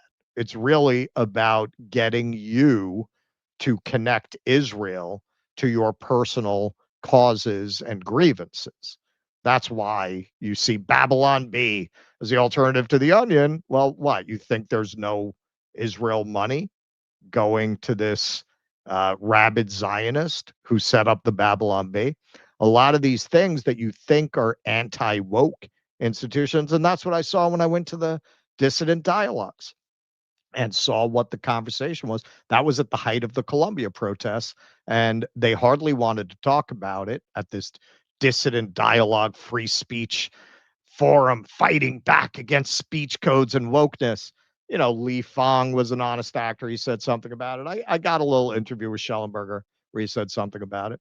But they ripped Breonna Joy Gray to pieces on stage, and that crowd was rabidly hated her guts representing the pro-Palestinian point of view. Why? Because they got conditioned to connect these things in their mind, to support this Zionist agenda and connect it to their personal cultural grievances. That's the purpose of these institutions.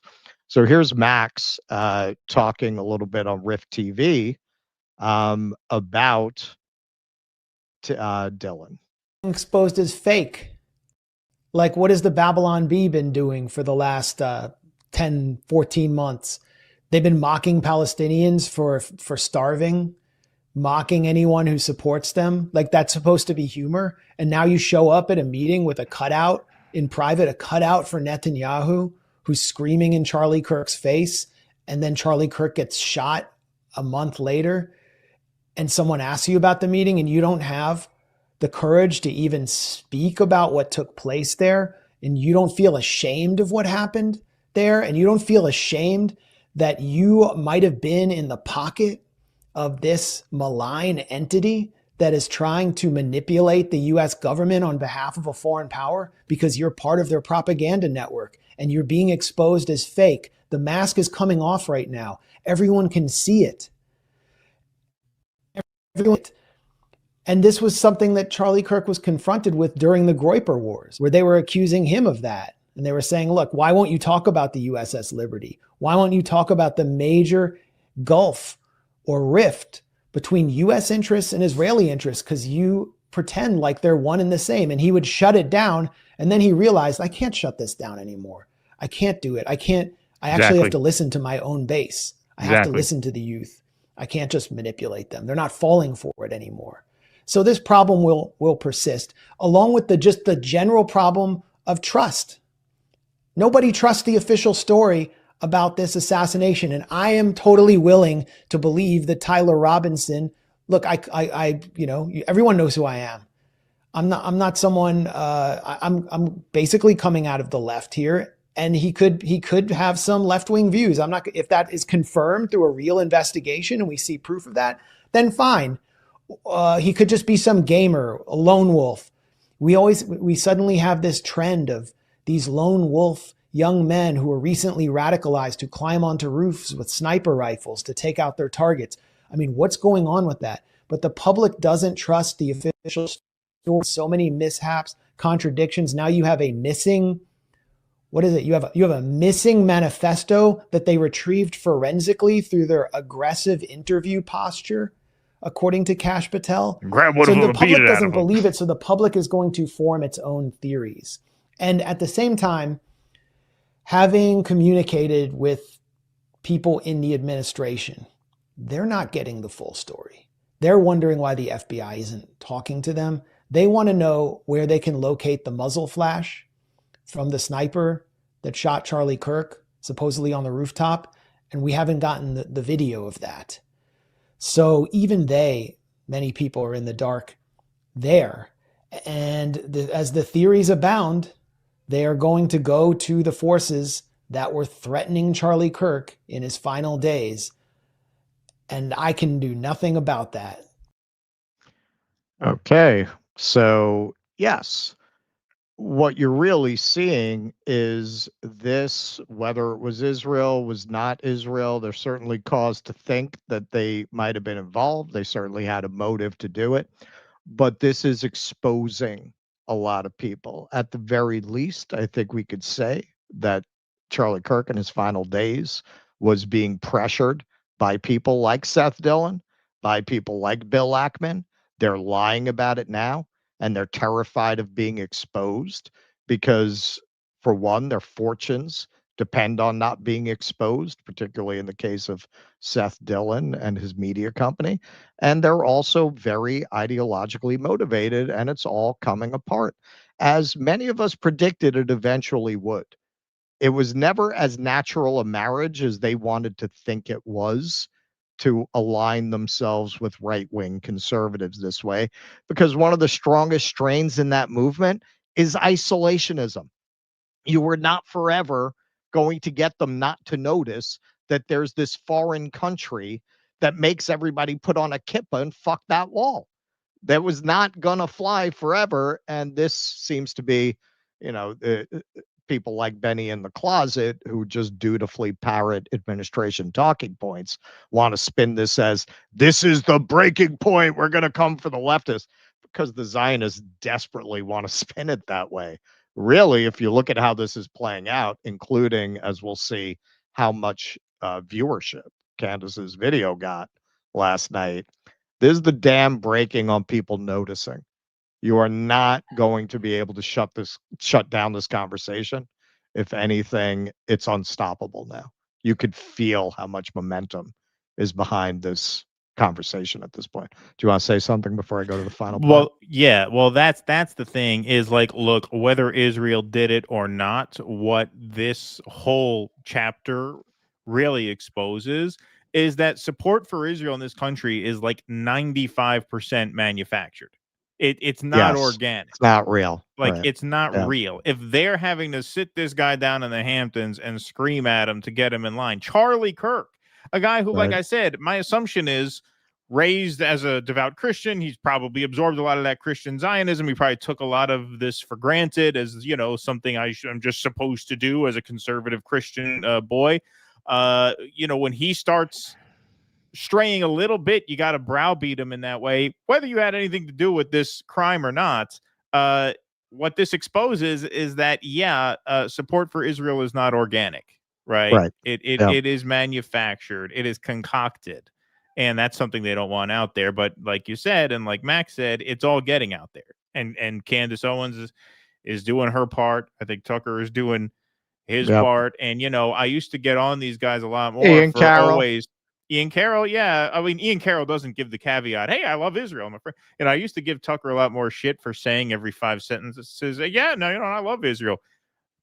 For being honest, now I kind of understand why. Have you ever had matzo brie? Yeah. It's wonderful. Now I kind of understand why he might feel a need to say that every now and then, given these current events.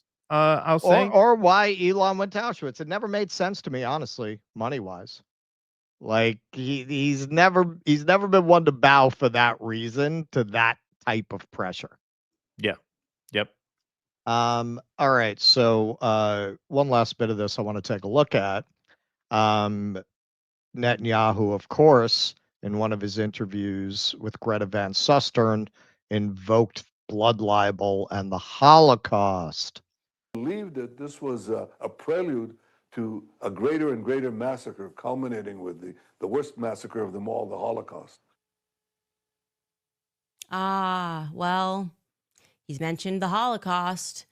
Guess we can't prod the narrative any further, guys. Holocaust. So everybody's just stopped talking about anything. Hey, he's the victim. It's absurd. It's just absurd. The Holocaust happened. You heard him. We're sick of this shit. We really are. And there will be no narrative that I will not prod when it comes to figuring out why people are lying about the state that Charlie was in when it came to the topic of Israel. Again. Yeah, and this is a point that many of us have been trying to make to American Jews and Jews in the so-called diaspora. Israel is not protecting you. if you are afraid of a Holocaust, you should disconnect yourself from the Zionist project immediately. Immediately. Within 2 years, they took the invocation of this atrocity that really no one would question. Very few. It was completely fringe. As soon as you said Holocaust, yeah, man, like that was a card that would shut down most people. You destroyed that. You destroyed that. At this point, people, if anything, you start saying Holocaust, immediately they're going to start rolling their eyes. That is what the Israelis did. That is what the Israelis did. They have taken this from being this sacrosanct thing that nobody would really question to turning it into something that, if anything, you get into the point, as you could see very clearly with Candace, they get angry, and with good reason because of the way it's used. But our friend Norm says it better than I can.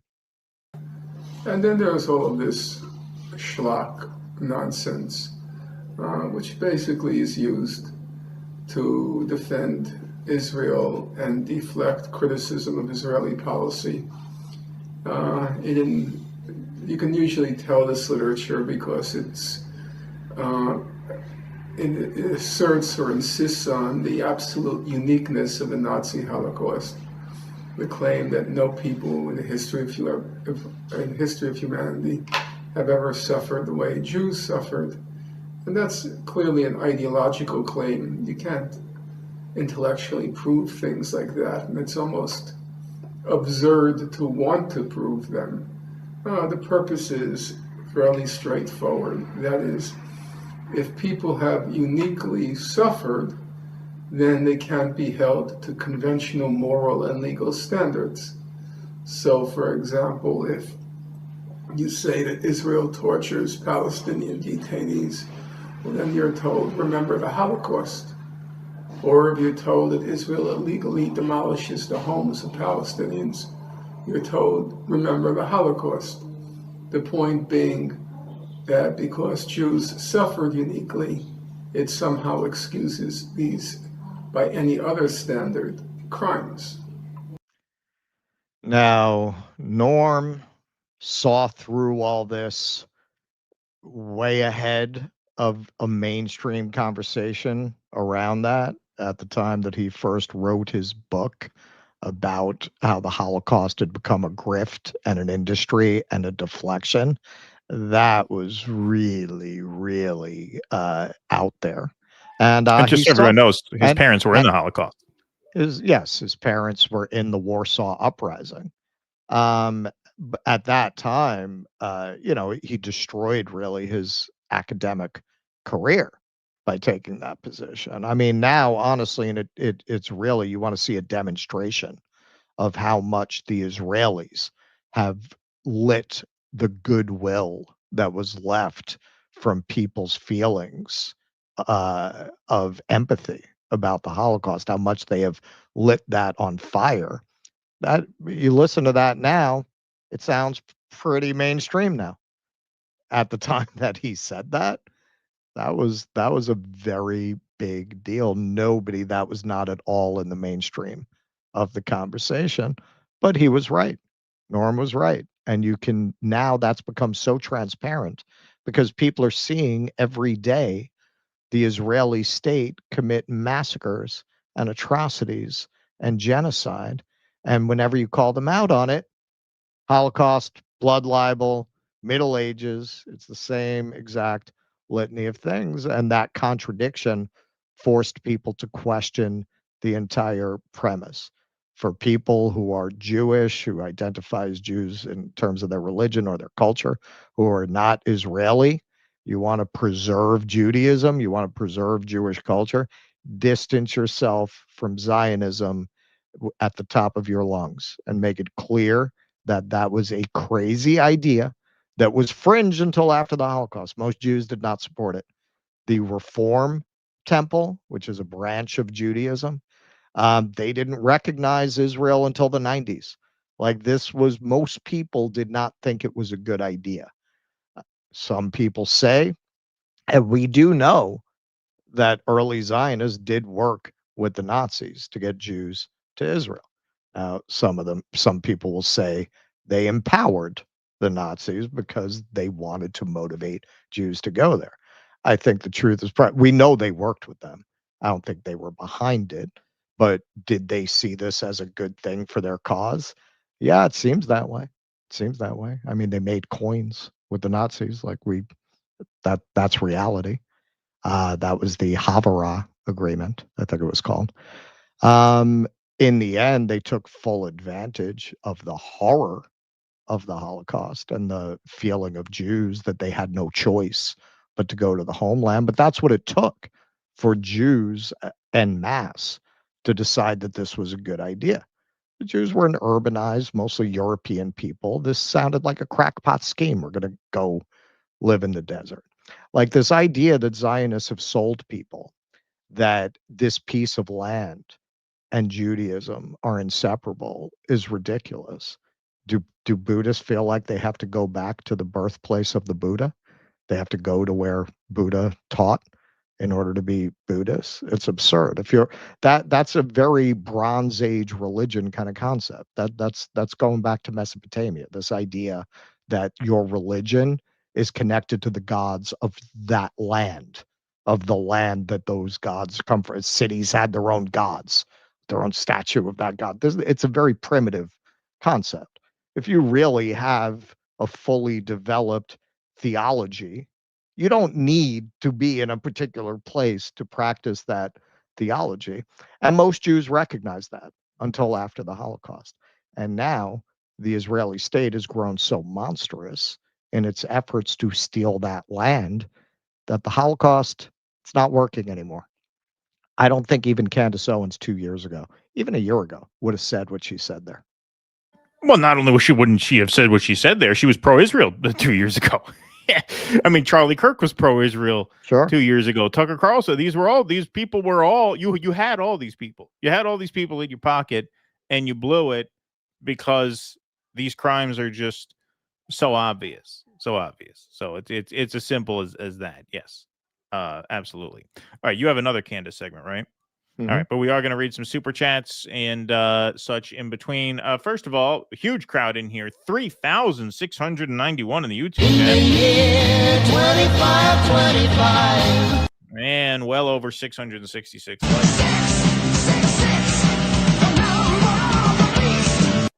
Hey, folks, if it's your first time here, smash that subscribe button, smash that follow button over on Rumble, and smash that like button, please, and thank you very much. Thanks, everybody. This is pretty much a record crowd for a matinee show, I believe. So thanks, everybody, very much for being here. Freddie, that monologue's going in the Keaton's Finest file. I thank you sincerely for the hope. P.S. I hear you explain the Bear family gift on your shelf. I heard you explain the Bear family gift on your shelf. I still think it's an aristocrat situation. Yeah, exactly. Yeah, it's an aristocrat's enactment. Thank you for that. Dudes, for a movie to watch, Ace in the Hole. Yeah, we got to figure out the next movie night. Thank you for that, Mark Pugliese. If you redo, I hope you leave the Kamala word salad juxtaposed with video of JFK speech. I assume that was intentional, pure genius. Yeah, we're probably going to keep like the beginning and the end. We're going to mix up the quotes like in the middle. Yeah, but the beginning, like, is it time? That's a trademark now. We have to keep that. We got to keep not good. Yeah, really that'll good, be good. it. No, we broke it all down. I just got to tweak them a little bit. Yeah, the beginning, yes. Jessica Lange, yes, that's who I'm talking about. Juliette Lewis, Nick Nolte, Robert De Niro, Cape Fear. Yes, absolutely. Vienticus Prime says, everything's a scam, everything's a lie, everything's hypocrisy, and so I don't comply. Thank you for that. Fire Dancer says, Russell had the scumbag douchebag sound drop. I think Keaton should have the one, and it would get used multiple times during most shows. The episode final solutions at 1:02:18. All right, thank you. I will look that up for Rose Queen. Thank you for the timestamp. Appreciate that. Mark Pugliese says, infinite regression. Me watching you guys watch Candace, watching Megyn Kelly interview Kirk. Yes, exactly. Yes, kind of an inception of podcasting right there. That's sometimes clever. That happens. Yes. Okay. If Kirk was a PDF file, gay or serious perv to be blackmailed with, he would probably still be around. Yeah. Some people were saying they had material on him. Usually if they hurt you, it's because they don't have material on you. Yeah, that's what I'm saying.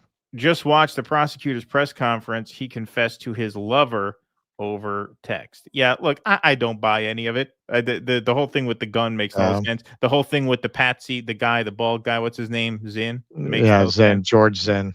Yeah.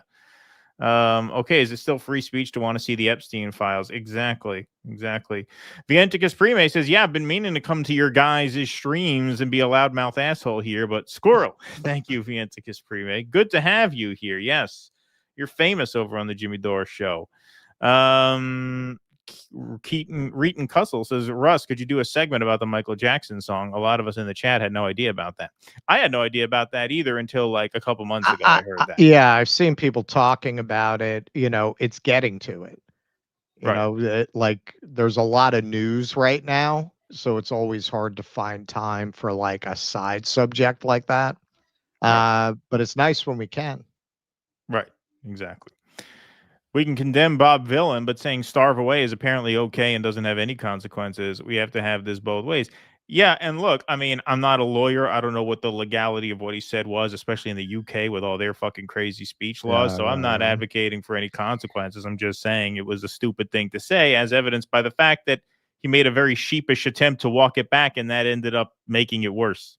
So I think it's fair to say that it was an ill-advised comment. That's all.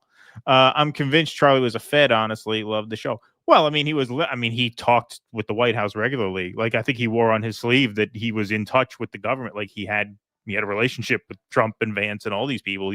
He could call the president whenever he wanted, I assume, and the vice president as well. This is what I mean. He was like tremendously influential. This is not Gunther Eagleman you're talking about here, right? This is a guy of major influence.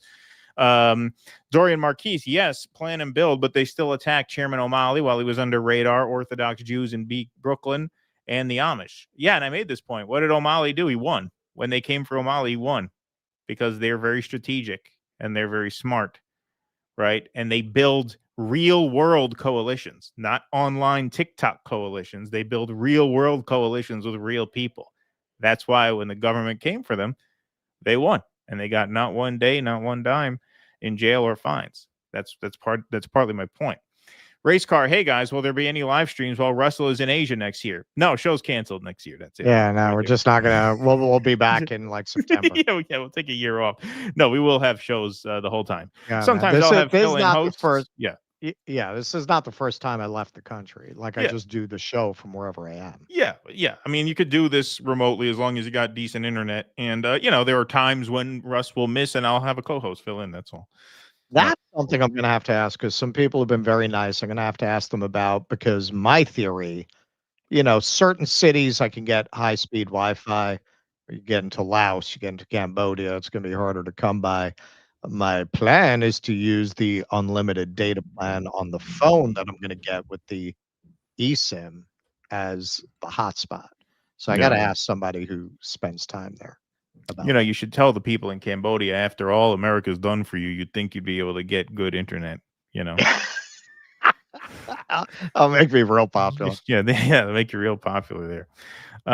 Marcella A, thanks for the $10. Appreciate that. Yo, these places, they tell you, man, not to go off the path because there are so many undetonated munitions still. Yeah, no, they're landmines. That's still a problem. In Laos and Cambodia. Even some in Vietnam, I think.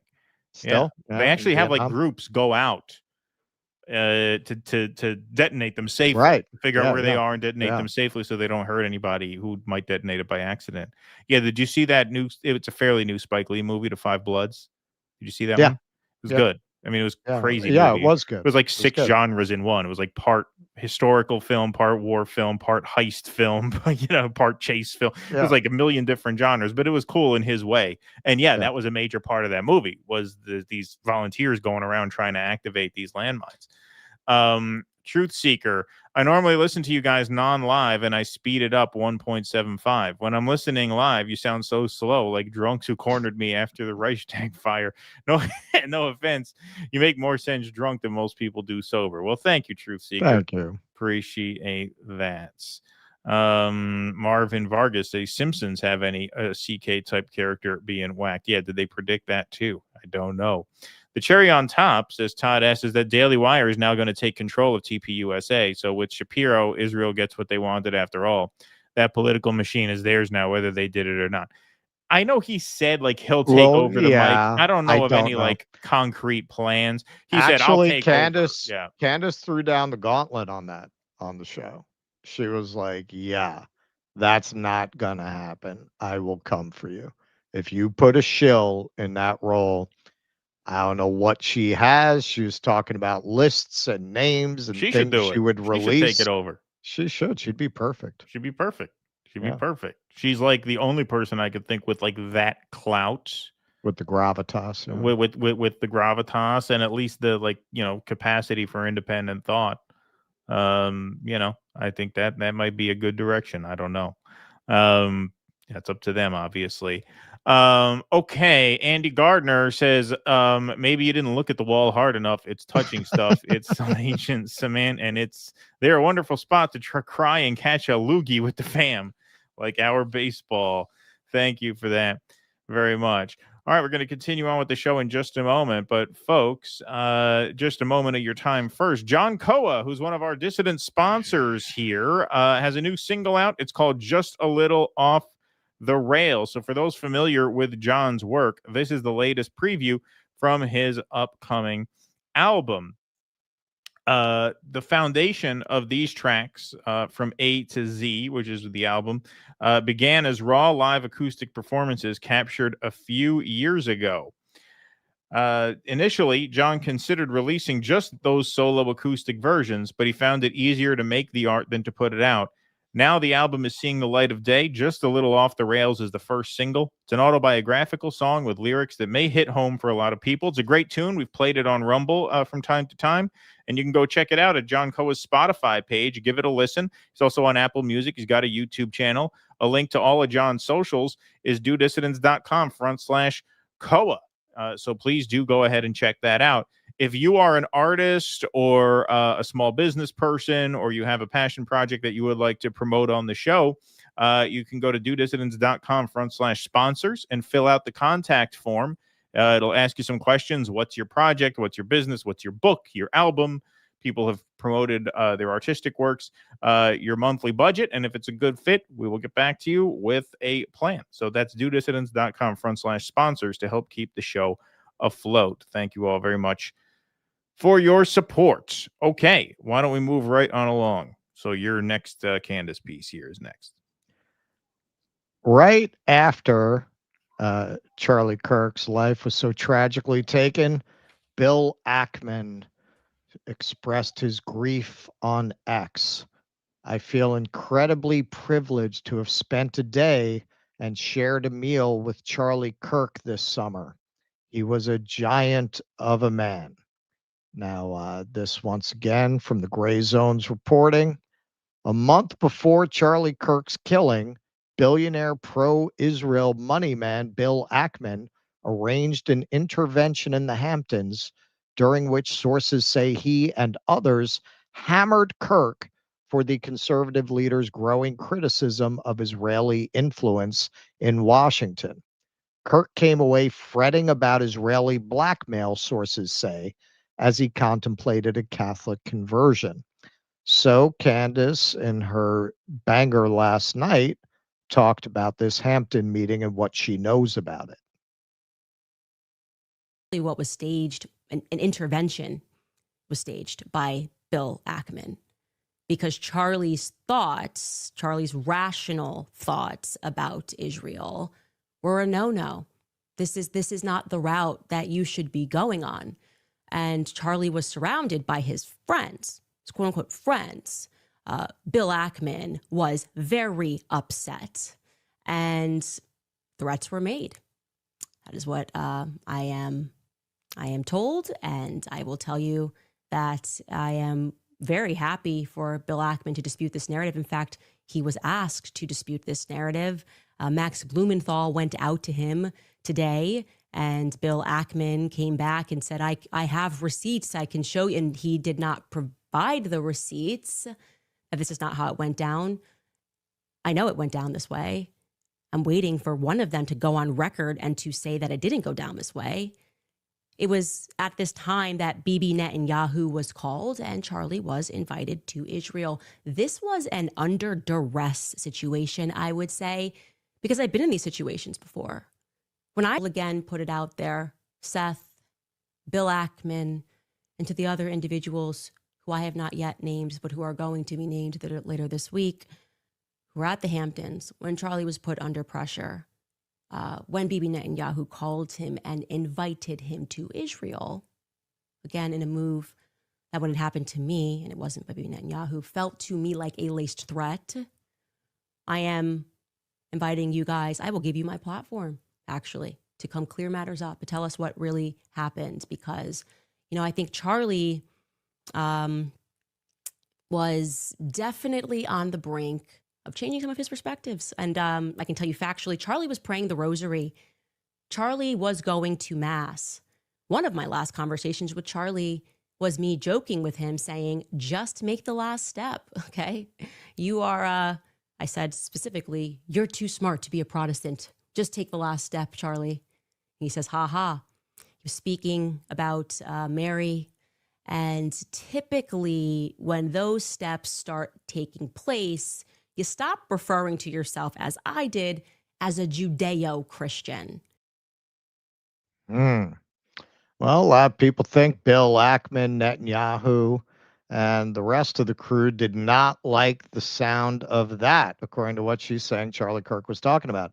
Now, she mentions other people who were there, and Max did a great job with Anya of listing the people who were at this meeting. So just quickly, just to look at some of the just miserable, grifting fucking freaks who are willing to do this job on behalf of Israel. These two really take the cake. Xavier DeRusso. DeRusso is employed by PragerU, the premier right-wing edutainment hub, targeting the minds of American youth. His boss, Marissa Straight, is a veteran of the Israeli Army's Unit 8200 Cyber Spying Division.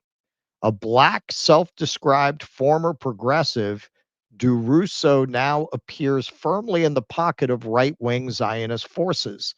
During his Israeli government-funded visit to a Gaza Humanitarian Foundation aid hub inside Gaza, DeRusso falsely claimed the United Nations and Hamas were to blame for the hunger sweeping the local population. Quote, if I were Israel, I wouldn't even provide matching socks to Gaza. But here's all the aid that y'all claim doesn't exist, he said in an Instagram video filmed in front of boxes of aid blocked from entering Gaza. Instead of Hamas distributing the ramen noodles, DeRusso continued, their leaders are eating it all, and that's why they're on Ozempic. These are the jokes, people.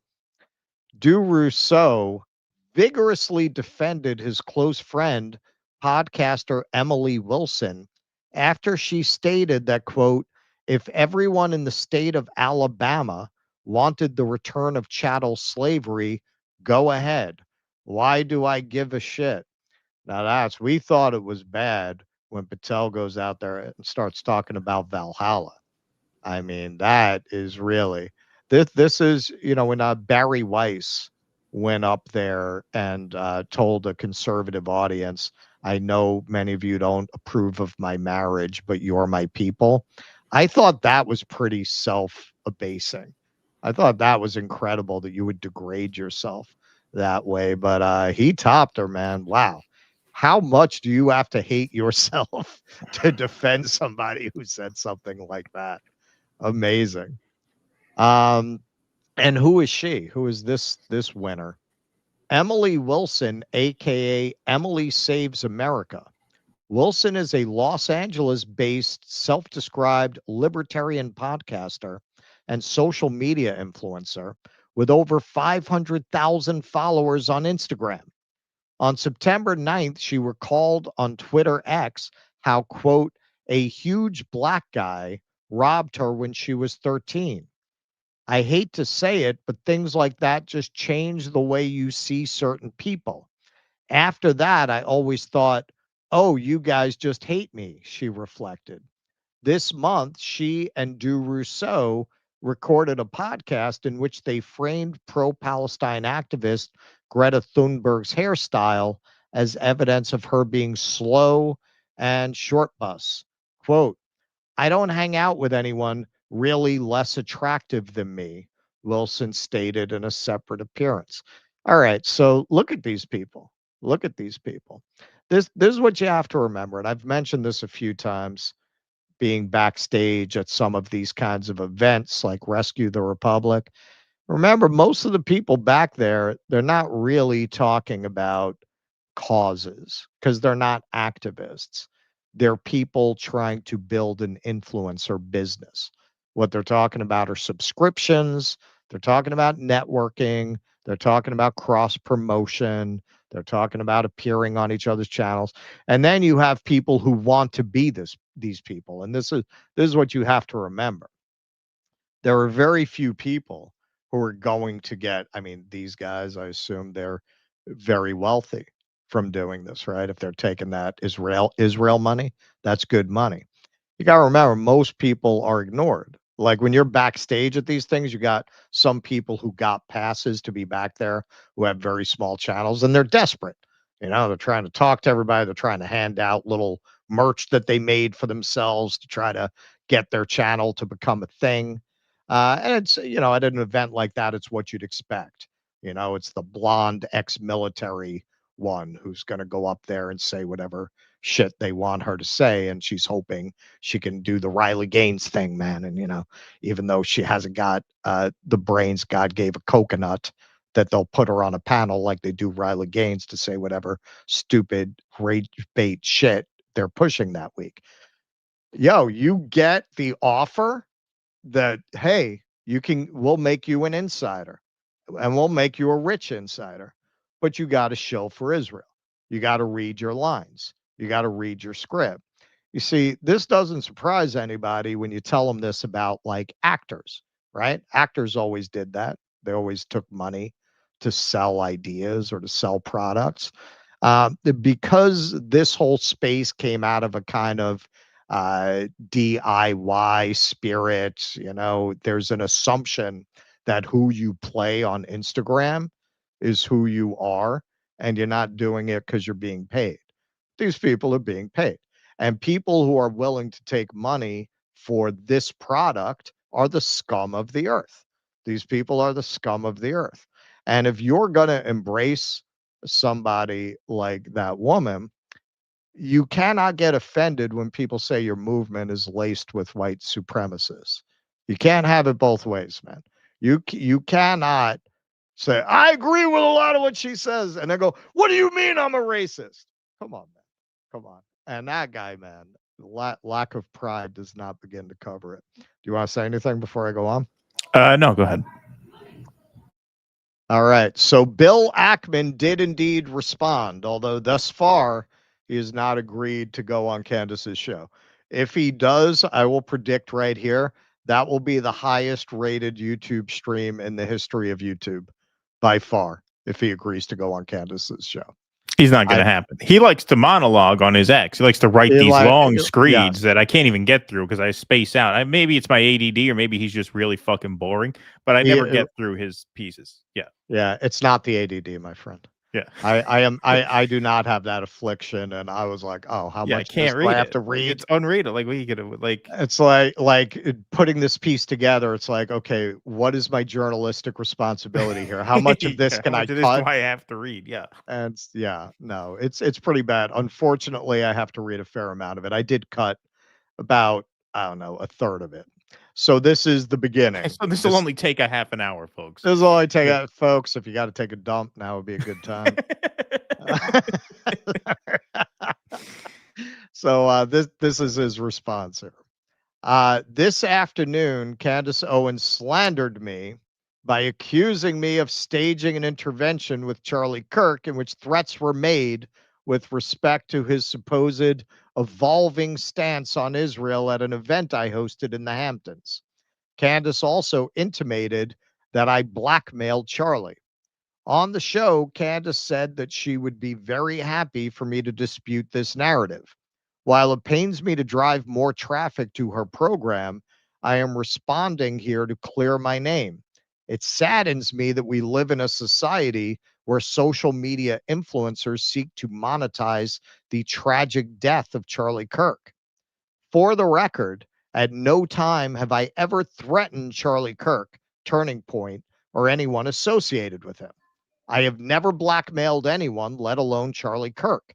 I have never offered Charlie or Turning Point any money in an attempt to influence Charlie's opinion on anything. In fact, my interactions with Charlie Kirk have been extremely cordial, albeit limited, regretfully so, as I was very impressed by him and his work, and I will sadly never see him again. All right, so he goes on for way too long. He basically does a whole Tolstoy novel about the back and forth they had, basically saying that Charlie had the idea of having an army of young Charlie Kirks who could go out and cover more territory, and expressing that there was a hunger for that. And he says they had Zoom meetings and went back and forth and came up with the idea of having this meeting in the Hamptons, basically to explore this idea of how to build up Turning Points USA and maybe create other people to go out and do what he does with debating on college campuses. That's what he claims they talked about, essentially. We chose the afternoon of August 4th to the afternoon of the 5th for the convening, and Charlie and members of my team worked to put together an invitation list. I offered to host the sessions in Bridgehampton and cover the costs so that I could attend some of the sessions as I was working from there at that time. Charlie sent out the invitations, and about 35 or so influencers accepted. Charlie estimated that the influencers who attended collectively had more than 100 million followers. Charlie and Turning Point put together the agenda for the meeting, and the topics were the economic future of America, the cultural landscape of dating and marriage. It'd be pretty funny if Emily there winds up married to the black guy who's defending her. That would be pretty interesting. Lou Rousseau, yeah. Lou Rousseau, yeah.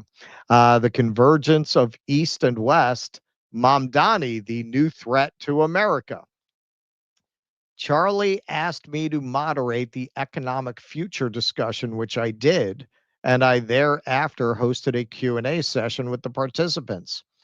The convergence of East and West included a discussion of immigration, value systems, and the U.S. approach to foreign policy in Israel. While I had wanted to attend the convergence panel, I had a board meeting that conflicted with this session. Those that attended this session said that the Israel discussion was similar to the other sessions, with the attendees expressing varying points of view, as well as explaining the views of their followers. Some participants were critical of Israel and U.S. support for Israel, and others were supported. We were just rapping. We were just having a rap session. The sessions were punctuated because Zionists are known for their toleration of dissent. The sessions were punctuated by meals. I attended one group lunch and a group dinner where I sat with Charlie and the others. I found the sessions I attended interesting, and I really enjoyed meeting the influencers. Apparently, this man has never heard the words "brevity is the soul of wit." It gave me considerable perspective on what is on the mind of young Americans on a wide range of issues. And then we had baked beans. They were very tasty baked beans. I detected a bit of pine smoke in them, which is an unusual recipe common to Maine. It just goes on and on. At the end of the event, I sat with, and this is after I cut most of it. At the end of the event, I sat with Charlie and members of my team, and we discussed the events of the convening. Charlie believed that he had identified a number of potential Turning Point ambassadors who could launch open mic events on campus, and that he would follow up with them. We agreed to keep in touch thereafter. We corresponded by text thereafter over the next few weeks on a range of topics that did not include Israel. Oh, right, sure. And the next thing I knew, he was gone. In short, this was not an intervention to blackmail Charlie Kirk into adopting certain views on Israel. It was nothing of the sort. All right, you can come back from the John. Took me up on that invitation to relieve your bowels during that. Okay, so this is Andrew Colvette, a producer who worked with Turning Points, kind of backing up Bill Ackman's story, although to be clear, this came out before the Ackman tweet. I have been asked about the Bill Ackman event more than a few times now, so I asked our staff who were traveling with Charlie to find out what's true and what's not. His team was with him, quote, 100% of the time when he wasn't in his hotel room. Here's what they told me. Bill never yelled at Charlie, never pressed him on Bibi, never gave him a list of Charlie's offenses against Israel. There was concern raised about having Tucker at SAS. We don't believe this came from Bill. And Charlie's reply was, quote, honestly, people telling me not to have Tucker makes me want to have Tucker, and I'm going to lock him in for AmFest 2. Charlie personally told me he had a very cordial relationship with Bill, and the event was productive. Those are the facts. So I want to be fair and include that. So is somebody else who's claiming nothing to see here? There's only one problem. This video. And the fact that Candace Owens, I mean, I suppose Zionists would say she's a liar, but she clearly had a personal relationship with him and is describing this based on not hearsay, but conversation she had with him. But here's Ian Carroll again. And Max has multiple sources for his article describing the same dynamic. Like, yes, multiple people he doesn't saying the same thing. firsthand have knowledge of it. Candace Owens firsthand talked to him about this. But of course, Max is a first-rate reporter. I'm sure he didn't just talk to the guy who worked as a men's room attendant at a Turning Points conference. No, it's based on 5 people close to him. Yeah, that's what I mean. Right. Yeah. So it's Ian pretty well Carroll, sourced. yes, Ian Carroll says, so that's what he meant in this interview with Megyn. This was a response directly to Bill Ackman. So that's what he meant in this interview with Megyn, that everything was all good. Glad you explained that, Bill. And this is shared out over Harrison H. Smith's now tragically prophetic tweet from August 13th. I'm not going to name names, but I was told by someone close to Charlie Kirk that Charlie thinks Israel will kill him if he turns against them. Okay, so let's take a look at some of that.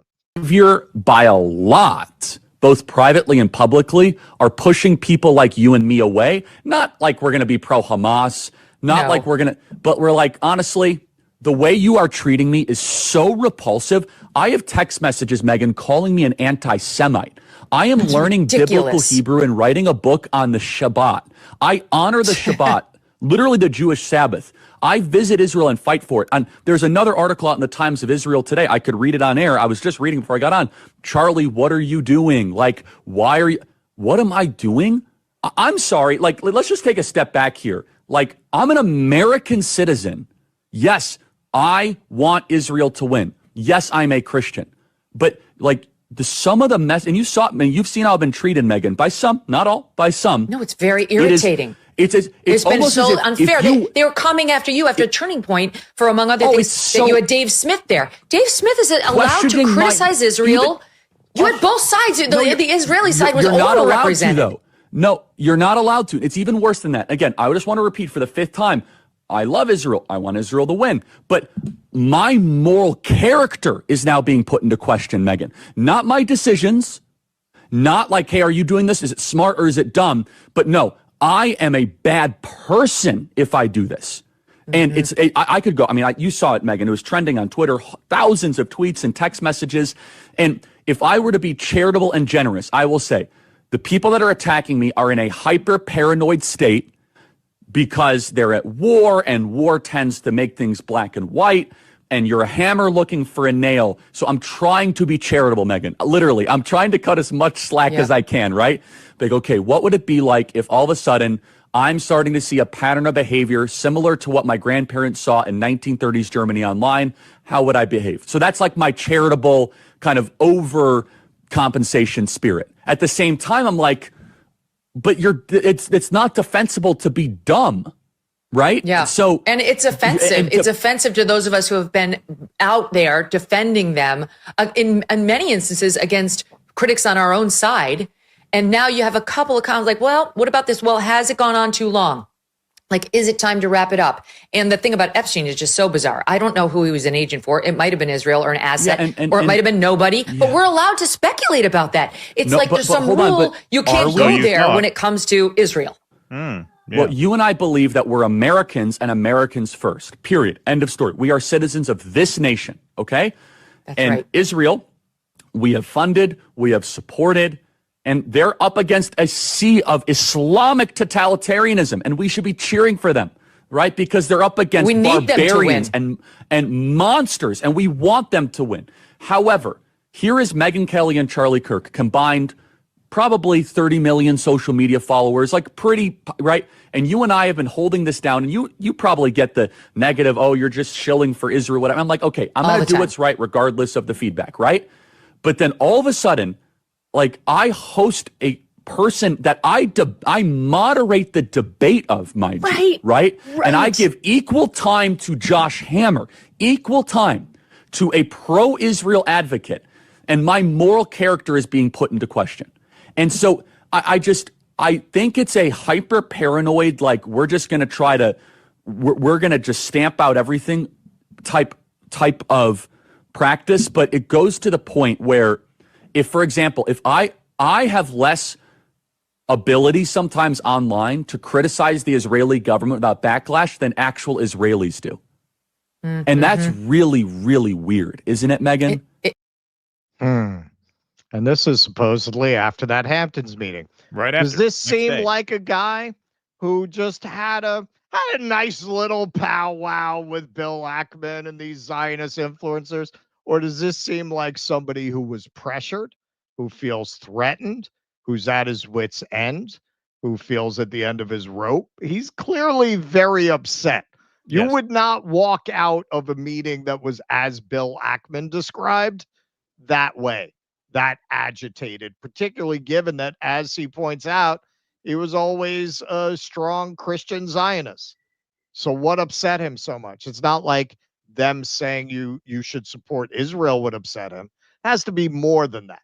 No, they're lying. More than that. They're lying about the meeting, of course obviously. They're lying. Obviously. So Candace responded, let's clarify.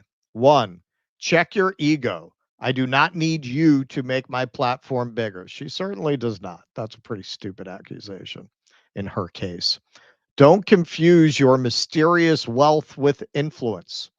And that was something that was great. We didn't show it, but in the Grayzone article, Max actually got into how Bill Ackman in a bull market lost billions of dollars, going to Tucker Carlson's point that he's a completely mediocre mind who doesn't deserve that wealth. You were contacted with plenty of time to respond with your receipts, and did not. 2, I know feigning victimhood is kind of an Israeli brand thing, but I was clear that Charlie felt blackmailed by the offer to fund TPUSA, which he refused. No one said Bill Ackman blackmailed Charlie Kirk. Try to resist the urge to rewrite history. 3, people in attendance characterized it as an intervention. Josh Hammer and Seth Dillon, according to attendees, were especially disappointed that Charlie expressed his frustration with Bibi Netanyahu and what would happen if he publicly criticized him. 4, nothing else in your overly worded response. Thank you, Candace. Yes. You think it was hard to read it quietly to yourself. Try reading it on the air, which I guess you'll do at some point. Nothing else in your overly worded response disputes that Charlie was pressed by you and others about his viewpoints on Israel and about Tucker Carlson or Bibi's phone call. Try to stay focused and answer the questions. 5, as a follow-up and separate question, do you know anything about the alleged $150 million Bibi offered for an anti-Tucker Carlson campaign? DMs open. So that is where it was as of showtime. We've shown this in another segment once before, but I think this is worth looking at, particularly in light of that Megyn Kelly, Charlie Kirk interview. Because you could see that, yes, Charlie is very angry and frustrated, but so is she. You can see that they've both, strong Israel supporters, been pushed to the point that they're starting to say, ouch. And this is something that the Israelis are masters of. So here's John Kiriakou explaining how the Israelis treat their friends, not their enemies, their friends. Anybody at the CIA who was pro-Israel. Never. Not one. Not a single person. No. No, not a single person. And it's because they make it so hard to like them. You know, if we're supposed to be their best friends, we have this special relationship. Well, I'll tell you the same story I told Danny Jones. I worked with this guy for years, and he married a woman in the office. Really terrific people, both of them. Terrific people. And when I was going out to Bahrain on my rotation to the State Department, the wife was going out to Jerusalem because she got the same rotation to the State Department. So because she had worked with the Israelis for many years, the station decided to declare the two of them to the Israelis. So they land and they go straight to Mossad, and the chief said, these are my officers. She's on rotation to the State Department, and he's just going to study Arabic at the University of Tel Aviv. Right? No harm. So they're there for a little while. They go to a party at the ambassador's residence, and they come home, and all of their living room furniture had been rearranged. And they were like, you know, not cool. But this is what the Israelis do. They break in the house. They rearrange all your furniture just to say, ha, fuck you. We can do anything we want. So they're there working. Months pass. They're having a good time. They go to the ambassador's Christmas party. Now, they're living in Jerusalem. The embassy at the time was in Tel Aviv. And so it's about a 30 or 40-minute drive to get from one city to the other. They come home at the end of the party, and people had taken shits in all of their toilets in their house. Every toilet had shit in it. You know, not cool. They're not doing anything. They're not working against the Israelis. Not cool. They're just doing normal stuff. He's studying Arabic. That's She's bogus. just in the embassy's economic section or whatever.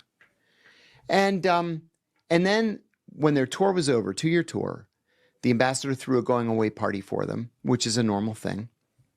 And they get back to the house, and the dog is under the dining room table whimpering because somebody had cut the dog's tail off, and they wrapped it with gauze and with medical tape. Now, why would you do something like that? What do you hope to gain except to make us hate you? You know, if you're trying to win friends and influence people, that's really not the way you're going to want to go. So now here are these people who, if anything, were, you know, moderately supportive of the Israelis, who came home only with bitterness and hatred toward the Israelis for this harassment that lasted for 2 years. Why? Why would you do that? What do you hope to accomplish? And there you go. And I think that is very relevant to what was going on here with Charlie. I think it's very relevant to what's going on here with the entire conservative base. You want to see evidence of that? There were more than 292,000 people watching Candace Owens live. This is the turning point. Yes. How many people actually support Israel? How many people really? Look what New York City, Zoran Mamdani avowedly promises to arrest Benjamin Netanyahu if he comes here.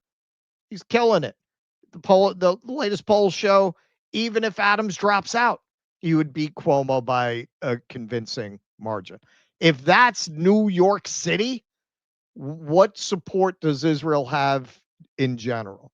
Most people were at best lukewarm about it. An ongoing genocide for almost 2 years now, in which they have clearly shown the extent of control through a combination of legalized bribery and blackmail they have over our politicians has finally taken the blush off the rose. And if you look at the overall MAGA movement, I always said this, that they were just going along with it because the God King wanted them to. And even when we had Greg Foreman on, he kind of presented it, the black conservative, as that's the price. That's the price of admission to MAGA. Yeah, it's fucked up. We don't like it, but even you're not going to find somebody who was more supportive of the overall MAGA project. And yeah, he saw it as like an unfortunate pill you have to swallow for all this other stuff that you want. The pill got too big with this. This was it. It was building in that direction. We don't know if Israel is behind it, but this is the worst thing that could have happened. I don't think there's any getting the narrative back on their side at this point. No, and the irony is you have a lot of people saying after Charlie Kirk's murder how the legacy of Turning Points is going to live on and be bigger, and that may very well be the case. This may be the character of it, right? If you have if this gets exposed, forget about if they killed him. Obviously, that's significant from a legal perspective, and obviously there's got to be justice for what happened to him, obviously.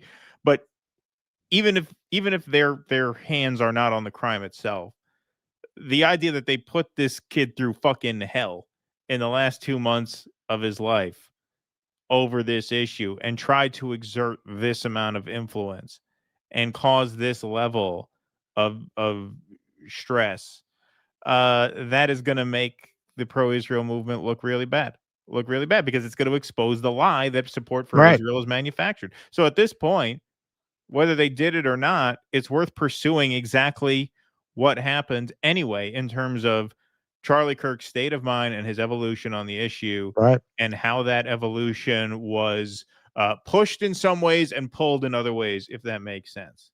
And I have to put this in. We may cut this out of the clip because it'll be old news by the time we clip this. But Dave Smith put out, I think, an important tweet just about an hour ago. Last night, Candace Owens had a phenomenal podcast that is truly one for the ages.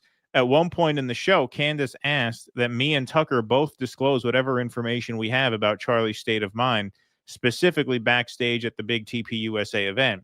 So that's what I did today. I give all the info I have, including text that Charlie sent me with his thoughts on my debate with Douglas Murray and Israel in general. Typically, I would never share private text messages, but under the circumstances, it seemed like the right move. The show streams at 8 p.m. tonight on YouTube. So apparently Dave Smith is going to reveal personal interactions between him and Charlie surrounding his debate with Murray on Rogan, the Turning Points events, and the issue of Israel. So we potentially have more to chew on later tonight. I assume it's pretty newsworthy because otherwise, why would he make a thing that he's going to stream it on YouTube? He would just put it up on X. Yeah, of course. Here it is. Make of it what you will. There's got to be something juicy there. So we've had our differences with Dave, obviously. Good on Dave for doing that. That's big of him to do. It's important. And we will have to pick this up, wherever the next chapter leads us. All right. Okay. All right, here we go. Let me do our scroll here before our final segment of the day. Folks, so if you like what we do here and you want to help us keep doing more of it, the best way to support the program is to become a member at dudissidents.com/Patreon/Substack or /locals. Member perks include film club live streams. You also get post-game live streams once a month where we do an extended show for members only, plus a call-in Q&A. Members have call-in access to every Sunday night Q&A over on Rumble, which are free to watch for everybody. Members get call-in access. You also get full ad-free replays of every live stream we do the day after it airs. So if you miss a show and you want to watch it back free of ad interruption, we email you a private link to the full video uninterrupted by ads the following day. You'll also get an end credit in our upcoming documentary on the African People's Socialist Party and the Uhuru movement. We always put the patrons in the credits to the film, so you'll get a credit there. Those are the perks. It's just $5 a month. It helps tremendously to keep the show afloat. You guys are the backbone of the show. We could not do this show without our members. So the links are right there. DoDissidents.com/Patreon, DoDissidents.com/Substack, or DoDissidents.com/Locals. They're all at the top of the screen right there. Subscribe at all of those are your choices. We thank you all very much for your support. Brad Gilbert says woke was a deliberate psyop to create the fascist 1930s. Yeah, it kind of seems that way, does it not? Right? Let's see. Israel is an army that's endless money and can be funneled into that's unaccountable to U.S. law and citizens. They keep sending money to Ukraine for the same reason. Thank you, Sean. Appreciate that. Sean Brock says it's not the immigrants or the blacks or the Jews. It's defense contractors, big tech, institutional investment. They control every member of NATO. Thank you for that, Sean. Judge dismisses top 2 charges against Luigi. Yeah, the terrorism charges have been dropped against Luigi. Oh, really? Yes. Yeah. I saw him trending. I was so under the gun. I didn't have time to look into why. Yeah, I did not have time to look into that, but thank you for that update. Area Hermit Woman says, I wish you boys would more often remind us Arabic people are Semitic, not anti-Semitic. That's true. Thank you for that. Eric Torres, George Zinn just got charged with PDF images. Is that true, or is that a joke? I'll have to look into that. Is that true? Charles Garcia, Zionism, the ultimate blood and soil cults. Bastello Maserati, thank you for the $2 super sticker. Appreciate that very much. What do we got over here on Rumble? Let's see. Russell Brand's doing a 5-year jolt on a SA charge would have been easier than him having to glaze Laura Loomer on Twitter. Did he glaze Laura Loomer on Twitter? I don't know. We need a cool celeb name for the Grayzone couple. I like Anyak's Bloomin' Pill. Good one, Stoop Sign. Appreciate that. Let's see. T-Bone says, please consider collaborating with alt media from the other side, such as Man in America, that are not buying the CK assassination and Epstein narratives. This is a massive opportunity. Thank you, T-Bone. Appreciate that. I mean, we showed a lot of Michael Savage. Yeah, I showed a lot of Michael Savage. We want to have him on. Yeah, we'll have him on to watch Cash Patel videos. Funny shit, man. Can you believe this bullshit? When do you think we'll see the stars on the American flag replaced with stars of David? Thank you, Cute Shoes. Vienticus Prime says, I'm pointing out how there are people with Free Palestine in their profiles celebrating the same way the IDF does when killing women and children. Maybe we should put Star of David trans flag and start calling them trans DF. Thank you, Vienticus Prime. That's an idea. Virtuoso. They already do that. They say it shows that they're Western. Right. Depends on what audience they're talking to. That's true. It does depend when on they're trying to get Democrats. They love to show the Star of David with the rainbow flag. Yeah, exactly. It's almost as if Charlie, says Virtuoso, didn't accept Bibi's invitation to Israel because he knew he was going to get whacked like Tommy DeVito and Goodfellas, so he got JFK'd back and finally leaning left. Yep, looks very suspicious to me, my friend. Vienticus Prime. Now people are more likely to believe thoughts of those that survived the Nazi Holocaust, or I can't wait till I get to do this to someone else. Yep, yeah, that's true. Kit's Corner, the Canadian Parliament had a moment of silence for Charlie Kirk, yet U.S. politicians rushed a bunch of bills through before his body even went cold. Don't lecture me about hate speech, Bondi. Yeah, and you got fucking Trump dancing the YMCA at Yankee Stadium. Yankee Stadium, he was really broken up by it. Yeah. Maybe Israeli fascination with the walls because Jesus took a piss on it 2,000 years ago. Thank you. Is it even? I've never bothered to look into it because I just don't really fucking care. I've heard it's actually the wall of a Roman fort, not the wall of the temple. Is that true? Yeah, I never looked into it either. Get Up King says, looking forward to Russia's live from a Thai whorehouse broadcast. Seriously, was the only place with good Wi-Fi. Yeah, there you go. Yes, exactly. Fallen Birdman says, fellas, when searching for words to describe people like Loomer and Bondi on YouTube, try using a colloquial, uncouth, nuanced term. Keep your heads down, boys. Thank you for that. Okay. Let's see. Furrows Queen, Moore's fire that was going near our nuclear early warning system at Flying Dales kept finding unexploded bombs. I had no idea there was a problem, even when my town filled with smoke. setting off my alarm or my asthma. Sorry. I didn't even think to question why I couldn't see 10 feet in front of me or breathe. I may be in a job where I have to be clever, but I'm not always the brightest bulb in the box. You're plenty bright, Furrows Queen. You know how I know that? Because you like this show. That's Yeah. how I know you're plenty bright. See, that's how you keep a fan. $1 Million Trooper says, thanks for the heads up about stressing out Jimmy. Please check your email. Will do. Thank you, $1 Million Trooper. $1 Million Trooper says, humping that wall may not be a humiliation ritual yet. We can change that. We can change that. Thank you for that. All right.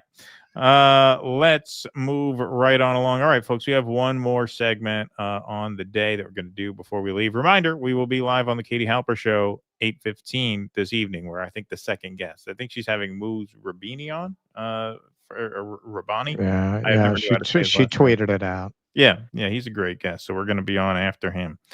Batting second tonight on the Katie Halper Show. Looking forward to that. We've not been on that show before, so that will be fun.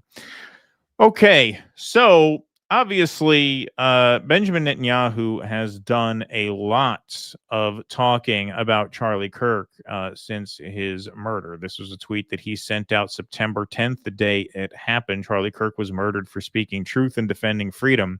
A lion-hearted friend of Israel, he fought the lies and stood tall for Judeo-Christian civilization, which is interesting in light of what Candace was talking about. I spoke to him only 2 weeks ago and invited him to Israel. Sadly, that visit will not take place. We lost an incredible human being. According to reporting, he turned you down on that trip, right? So that's another thing that we're learning. Yeah. We lost an incredible human being. His boundless pride in America and his valiant belief in free speech will leave a lasting impact. Rest in peace, Charlie Kirk. He then appeared on Fox News, which we played in a previous segment. He then posted this piece. This was 2 days ago. Charlie Kirk was a friend of Israel. Rest in peace. So he has been really trying to claim Charlie Kirk's legacy for the Israeli project. And this did not sit well with Tucker Carlson, who made those feelings known to Vice President JD Vance, who filled in as a host of a special sort of commemorative episode of the Charlie Kirk Show in Washington. And so when Tucker sits down, he makes it very clear that he does not approve of Netanyahu sort of co-opting the death of Charlie Kirk and claiming his legacy for Israel. But then he goes on and says something else. So let's take a look. You were good faith, you're on his team. That is exactly right. And good faith is the measure. And I have to say, I think now is exactly the wrong time to appropriate the memory of someone and the emotion that comes with that, the really intense emotion that all of us feel at his murder, and use it for your own parochial ends. Like, he stood for this, and I think the reason that Charlie was able to bridge the gap, particularly in foreign policy, is because he had, for example, genuine affection for Israel, which he expressed to me in private many, many times. Like, I love Israel. I don't think we should have another forever war, regime change war against Iran. And I think that made complete sense to me. I sort of agree with that, actually. And so it allowed both sides to talk to him because they felt like this person doesn't hate me. It doesn't need to get existential. It's not about disliking me or some weird bigotry. But I don't think it's helpful for people to jump in, particularly foreign heads of state, to say, this is what, he lived for my cause or whatever. That's disgusting, actually. Don't do that. That turns everybody off. You don't help your own cause by doing that. And it's also literally untrue.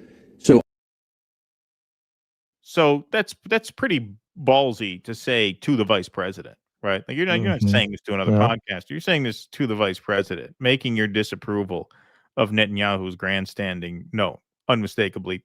Everyone knew exactly who he was talking about when he said that. I just hope that we can continue in, I'm not exaggerating, the spirit that he operated in, which is one of love for other people, including people we disagree with, and don't make it, as small bore as that. That doesn't help. Yeah, so one of the issues, Tucker, and I agree with you, that he would express disagreements with the administration on. There are two that jump out. Is one, Charlie was a hardliner on immigration. He wanted us to control our borders as much as possible. Yes. He wanted us to ramp up the deportations. I remember having conversations with Charlie. Pressure as a friend, pressure as somebody who cares deeply about the issue. You skipped ahead there because the immigration bit is not relevant to this. And that's true also. I know we have about 90 seconds left, but that's true about foreign policy. Like, I remember Charlie calling me and saying, I'm really worried. And this was back in the summer when the Iran strikes were sort of first being contemplated. He said, I'm really worried this is going to become another regime change war in the Middle East that we get trapped in. And I said, Charlie, first of all, like have some faith here. The President of the United States is not a believer in perpetual war. He knows the mistakes of Iraq and Afghanistan. He doesn't want to repeat them. But Charlie was very clear that he could support Israel. And by the way, he did eventually support the strikes on the nuclear facility while simultaneously saying no more. This can't become a bigger thing. This can't become a broader thing. And again, I think he modeled a really good way of applying pressure, of disagreeing when you do disagree, but also recognizing that so long as you're operating in good faith, we're all part of the team. And that's something I'm going to try to take from Charlie's legacy is not that we're always right, not that we can't take criticism, but that we all should try to work together. Okay, so there you see JD Vance corroborating that Charlie Kirk was concerned about the Iran war. Max Blumenthal wrote in his piece, which seems corroborated across multiple sources, that Charlie Kirk was afraid that Israel had too much influence at the Trump White House. So this bit here did not sit well with a lot of the diehard Israel supporters online. Platforming Tucker right now is beyond despicable. JD Vance is an idiot. See, so they're giving JD Vance the same shit for platforming Tucker that they gave Charlie Kirk for platforming Tucker at TP USA. That's what they do, man. Win friends and influence people. Exactly. But you could tell they're used to operating with such impunity that they don't realize that, like, they're doing the exact thing they've been accused of doing, which is the source of this suspicion in the first place. The source of the suspicion in the first place is that Israel was pressuring Charlie Kirk to filter out anti-Israel voices from his events and his organization. Specifically, taking issue with his platforming of Tucker Carlson. So at his memorial podcast, you then give JD Vance shit for platforming Tucker Carlson. You're doing the exact thing that people are concerned about. It's amazing. But this is what happens when you operate with 77 years of getting away with whatever the fuck you want, no matter how obvious you make it. Exactly. So A Thinks Aloud says, so Tucker Carlson and JD Vance are hosting the Charlie Kirk show less than a week after his death and using Charlie's empty chair to push Tucker's Israel derangement syndrome to his audience. Wow. Okay, JD Vance, I see you now. Exactly. Once again, just absolutely zero self-awareness whatsoever. But Tucker was not done. He goes on to say what a lot of people have been saying lately about Charlie Kirk feeling the pressure. Worry me because I think your description is perfect. He was one of the very few who took that message and stood by it. I mean, right to the very end. This cannot get bigger. We don't want another regime change war. But man, some of the people who send money to Turning Point, his donors, were very tough on him. So tough on him that I could feel it. You know, I talked to him a lot in the last few months, and he was under enormous pressure. He never bent. He never became bitter. He kept his integrity to the very end. To the very end. And I just think it's important to say that because it's true. Absolutely. Yeah, I think Tucker also felt it was important to say that he was feeling a lot of pressure at Turning Points from these pro-Israel voices. Tucker's not a stupid guy. Tucker's, I think, very aware of the conversation going on in the space. So he knew by bringing that up what he was nodding to. That was intentional. That was intentional. And hats off to Tucker. It took some guts to say that to JD Vance's face. So good on him for that. In case you're unconvinced, here's Tucker Carlson on Megyn Kelly. Tucker said that after Charlie Kirk went to the White House to urge President Trump not to strike Iran, he received massive abuse and intense messages from his donors and made a lot of real enemies. People, I mean, truly one of the only people to go to the president whom he loved. He loved Donald Trump, like personally as well. To be clear, this is after his murder, this interview. Right. Well, and I think the president really loved him in a real way. But he was one of the only people to go to the Oval Office and say, sir, I totally understand and think Iran's really bad, but a war with Iran is not, you know, is something that. The only thing he loved more than Charlie was baseball. Yeah. So, you know, I think if he had a baseball game in front of him, he might not have expressed his grief properly, some people are saying, but you have to forgive him that. Could really hurt our country. I mean, boy, that was an unpopular position. He didn't need to express it. Oh, of course. And he did it again. He didn't have some weird agenda. He wasn't mad at anybody. He was for his country, and he was for doing the right and wise and difficult thing. And he said that. He went to the Oval Office to say that. He took massive abuse from his own donors, which is also something that you don't see people. And he loved his donors. It wasn't a hostile thing, but they had a different view. A lot of them, not all, but a lot. And they expressed it to him in a very intense way. I know because he showed me. And he said, look, I understand your perspective. This is my perspective, and we're going to do what we think is the right thing, the wise thing. In that way, too, he was the voice of young people. I mean, there are no young people in the country anymore supporting this war. And bingo. All right. So you said it. You said it. This is the part of this that makes it the most suspicious, is that he was organizing the next generation of conservatives and doing a phenomenal job at it. I mean, he had almost 4,000 campus branches of this organization. Like, she just said it right there. The young people. Eventually, it was going to be the case. Look, like I said, if I had to guess, I would have to say Kirk was probably raised a conservative Christian. There are certain assumptions about Israel that you make when you're brought up that way, and he never questioned them until he kind of had to, not because it's front of the news every day, but also young people, as Megan just said, are not down with this. So you don't think he's going to get that feedback as a guy who's organizing young people all over the country? Of course he's going to get that feedback. And what's he going to do? Not respond to it? That would be the worst organizing decision you could make. Is you're just going to do a Matt Taibbi and ignore that the problem is there for pretend it doesn't? You can't do that. You can't do that. And so she said it all right there. Yes, the young people are not with this. The young people want this violence to stop. Here she goes on. He was the voice of young people. I mean, there are no young people in the country anymore supporting this war and wanting Israel to continue its bombing campaign. That's just the truth. Look at the polls. And he was in touch with them. And even where his own opinion may have differed from their opinion, he felt like he owed it to them to bring their message to the sitting president of the United States. I mean, it was, that's what's been snuffed out. That has been snuffed out. Yeah. That's been literally snuffed out. That's exactly right. That's exactly right.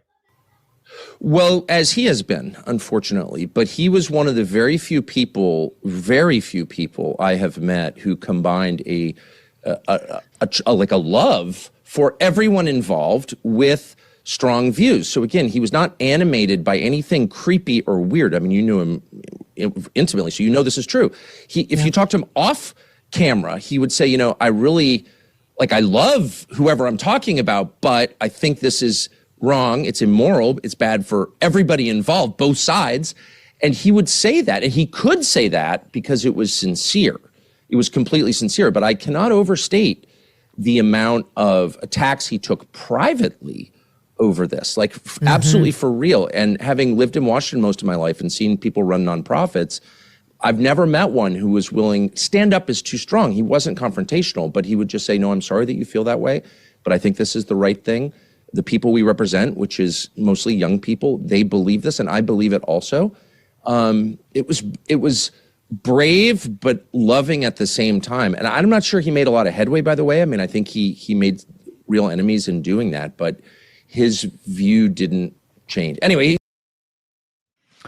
there you have it. The more you see it, in these recountings of his last months, the more you do. I kind of come away with the impression, not the knowledge, but the impression that perhaps he just didn't know how corrupt this was. Didn't know how much influence the lobby had. Like, he just thought that this was, these are good faith disagreements, right? What are you going to do? Yeah. It seems like, as time went on, based on all of the accounts we're getting, he started to get an idea of who he was dealing with. And more, it's starting to make other things fall into place, like Elon Musk going to Auschwitz, and even Donald Trump. We've heard reporting now that Trump was really scared by Butler. That he perhaps attributed it to Israel as well. Man, this is making a lot of things click.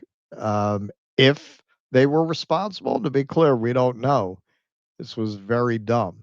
But if there's any people who would be arrogant enough to think that this would be a good idea, that they could just put in a shill like Ben Shapiro, and go on with business as usual, it would be these psychos. Well, you're seeing the effort to disguise. You're seeing the effort to just the insistence that no, this was an LGBT thing or this was a radical left thing, when they're not able to really make any of that stick. Like, it's just, I just don't know that anybody is really buying it. I mean, you can sense the way these conversations go online. You can sense what is landing and what is not landing. And this just doesn't really seem to be landing. And this is where I think you really have to give tremendous credit in this moment to Candace Owens, because she has a bigger platform than all of these. I mean, Charlie was the top. He had the biggest. Yeah. He was the most influential. No question about that. She is, I think, number 2 in that space. She's bigger than Walsh. She's bigger than Johnson. She's bigger than Jack Posobiec. They all have their thing. They're trying to make this about a radical left guy, whatever. She's sticking her neck out there and digging deeper, asking the actual challenging question about, wait a minute, what actually did happen here? What were the last months of his life like? What was his state of mind? What was he afraid of?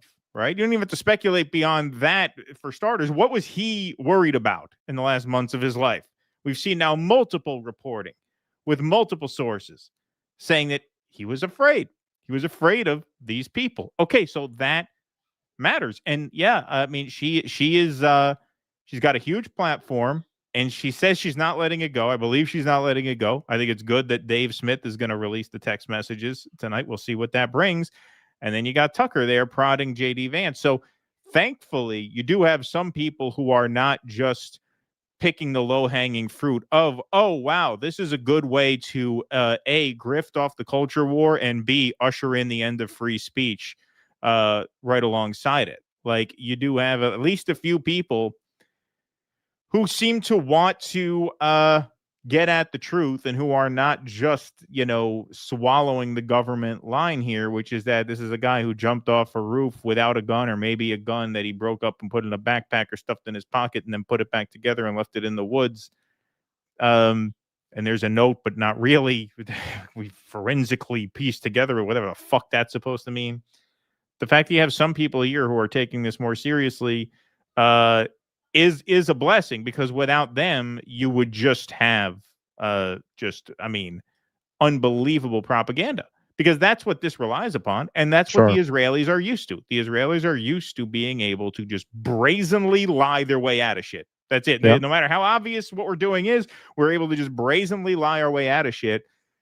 And you have very few people, but a few people in very high places seem to be stopping them from doing that, at least at the pace that they would otherwise be able to. Yeah, I could definitely say, just watching and listening in on the conversation, this whole we got to stop the crazy transes because they're going to kill us all thing, it has nowhere near the force or momentum that this does. Right. That dog ain't hunting. It's not like you can tell. It's not catching online fire. What's catching and what's not, and it's not. It's not. So to be continued, everyone. So thanks very much for being here today. We have some more super chats and Rumble rants to read before we close the lights on this stream. Alexander Tennant says Piers Morgan's epitaph for Charlie Kirk. He condemned Hamas. Sean Brock, notice how similar Biden's Disinfo Governance Board is to the Charlie Kirk Act. The one part of the big, beautiful bill that didn't pass has new life. Yep. No question. Lee Hawthorne, breaking. George Zinn, the bald man arrested at shooting, has been charged with possession of CSAN. Yeah, this is not a joke. It's on drugs. I guess it's for real. Okay, so then what the fuck now? Like, that's another. So now what? He's going to escape to Israel? This guy's going to go to Israel now, the patsy? the wrong guy, the fall guy for an hour is going to go to Israel to flee child, you know what? Like, dude, I mean, what the fuck, man? If that's real, holy shit, well, we got to cover that on Jimmy tomorrow, obviously. What the fuck, man? Like, that is crazy. That's crazy. This is what I tell you, man. Okay. Worse and worse and worse. Holy shit. Distract. We don't have the robots built yet. That's on the Drudge Report now, that the guy they dragged away saying he was the shooter, isn't that wow? Dummies, Israel above the U.S. Constitution. Yep. You think Taibbi got Zio phone call? He flip on Gaza. We did a couple hours on that. I mean, yeah, we said what we had to say about it. Yeah, you can check. There's 2 hours of material there. Hey guys, new here. I have a burning question. Where's the autopsy report? Is there a legitimate reason why it's not out there? Correct me if I'm wrong. Thank you guys for the work. Be safe out there. Yeah, I don't know. I couldn't tell you that. I couldn't tell you that. I don't think there's a lot of debate about what killed him. Right, but there is some. I mean, I've heard like Ian Carroll talk about like that caliber bullet might have done a lot more damage than the one they're saying hit him. So like that would be relevant in an autopsy. Right. Yeah. Israel did the hit. DJT kiss Netanyahu's ring. Thank you. Freddie, to what extent do you guys think the TPUSA narrative will be shaped by CK's wife's position on the matter? You know, I mean, I assume she's going to have a lot of influence. Look, it's very unclear now, and obviously this is going to happen on her timetable, as would be appropriate, but it's tough to know what any of these people are thinking now, right? I mean, what do you think? Like, do you really, if you're close to him, it's hard to speculate. It's probably not in good taste to, but like, what do you think happened? Like, are you buying what Kash Patel is saying, or are you listening to other people who were closer to Charlie than he was? I mean, Candace Owens was like his really good friend. So who seems more credible? Again, that's for the family to work through whenever they want and however they want. We can't judge that. But it is a good question. It is a good question. Falling again. Israel did the hit. Yeah, no, we got you. DJT kiss Netanyahu's ring. Got a lot of chats today. Thank you, though. Look at Zion ADL funding with Soros, BLM, a false dialectic, Third Temple, Dry Euphrates, Trump as Revelation 13, Harris as 17. Enough is enough. Well, that sounds like a story. Do that on Jimmy's show tomorrow. Just pitch that to him. Trump 13, Kamala. So just email Malcolm, email the producer. All right, so we want to do this story. Get him on it now. Trump 13, Kamala 17. You'd be like, what's that? What do you mean, what's that? You don't know? All right, folks. Well, thank you very much for being here today. We appreciate you all very much. We're going to be on the Katie Halper show in about 3 hours, and then we're going to be on the Jimmy Dore show in about 24 hours, and then back here Thursday at noon Eastern. Until then, thanks very much for being here with us today. Thank you to the YouTubers. Thank you to the Rumblers. Thanks to the mods for keeping the peace in the chat. Smash the like button on the way out. Smash the subscribe button on the way out over on YouTube. The follow button over on Rumble. And we will see you all when we see you next. Katie Halper in a few hours. Hope you can join us. Until then, be safe and be well. Courage! Please clap.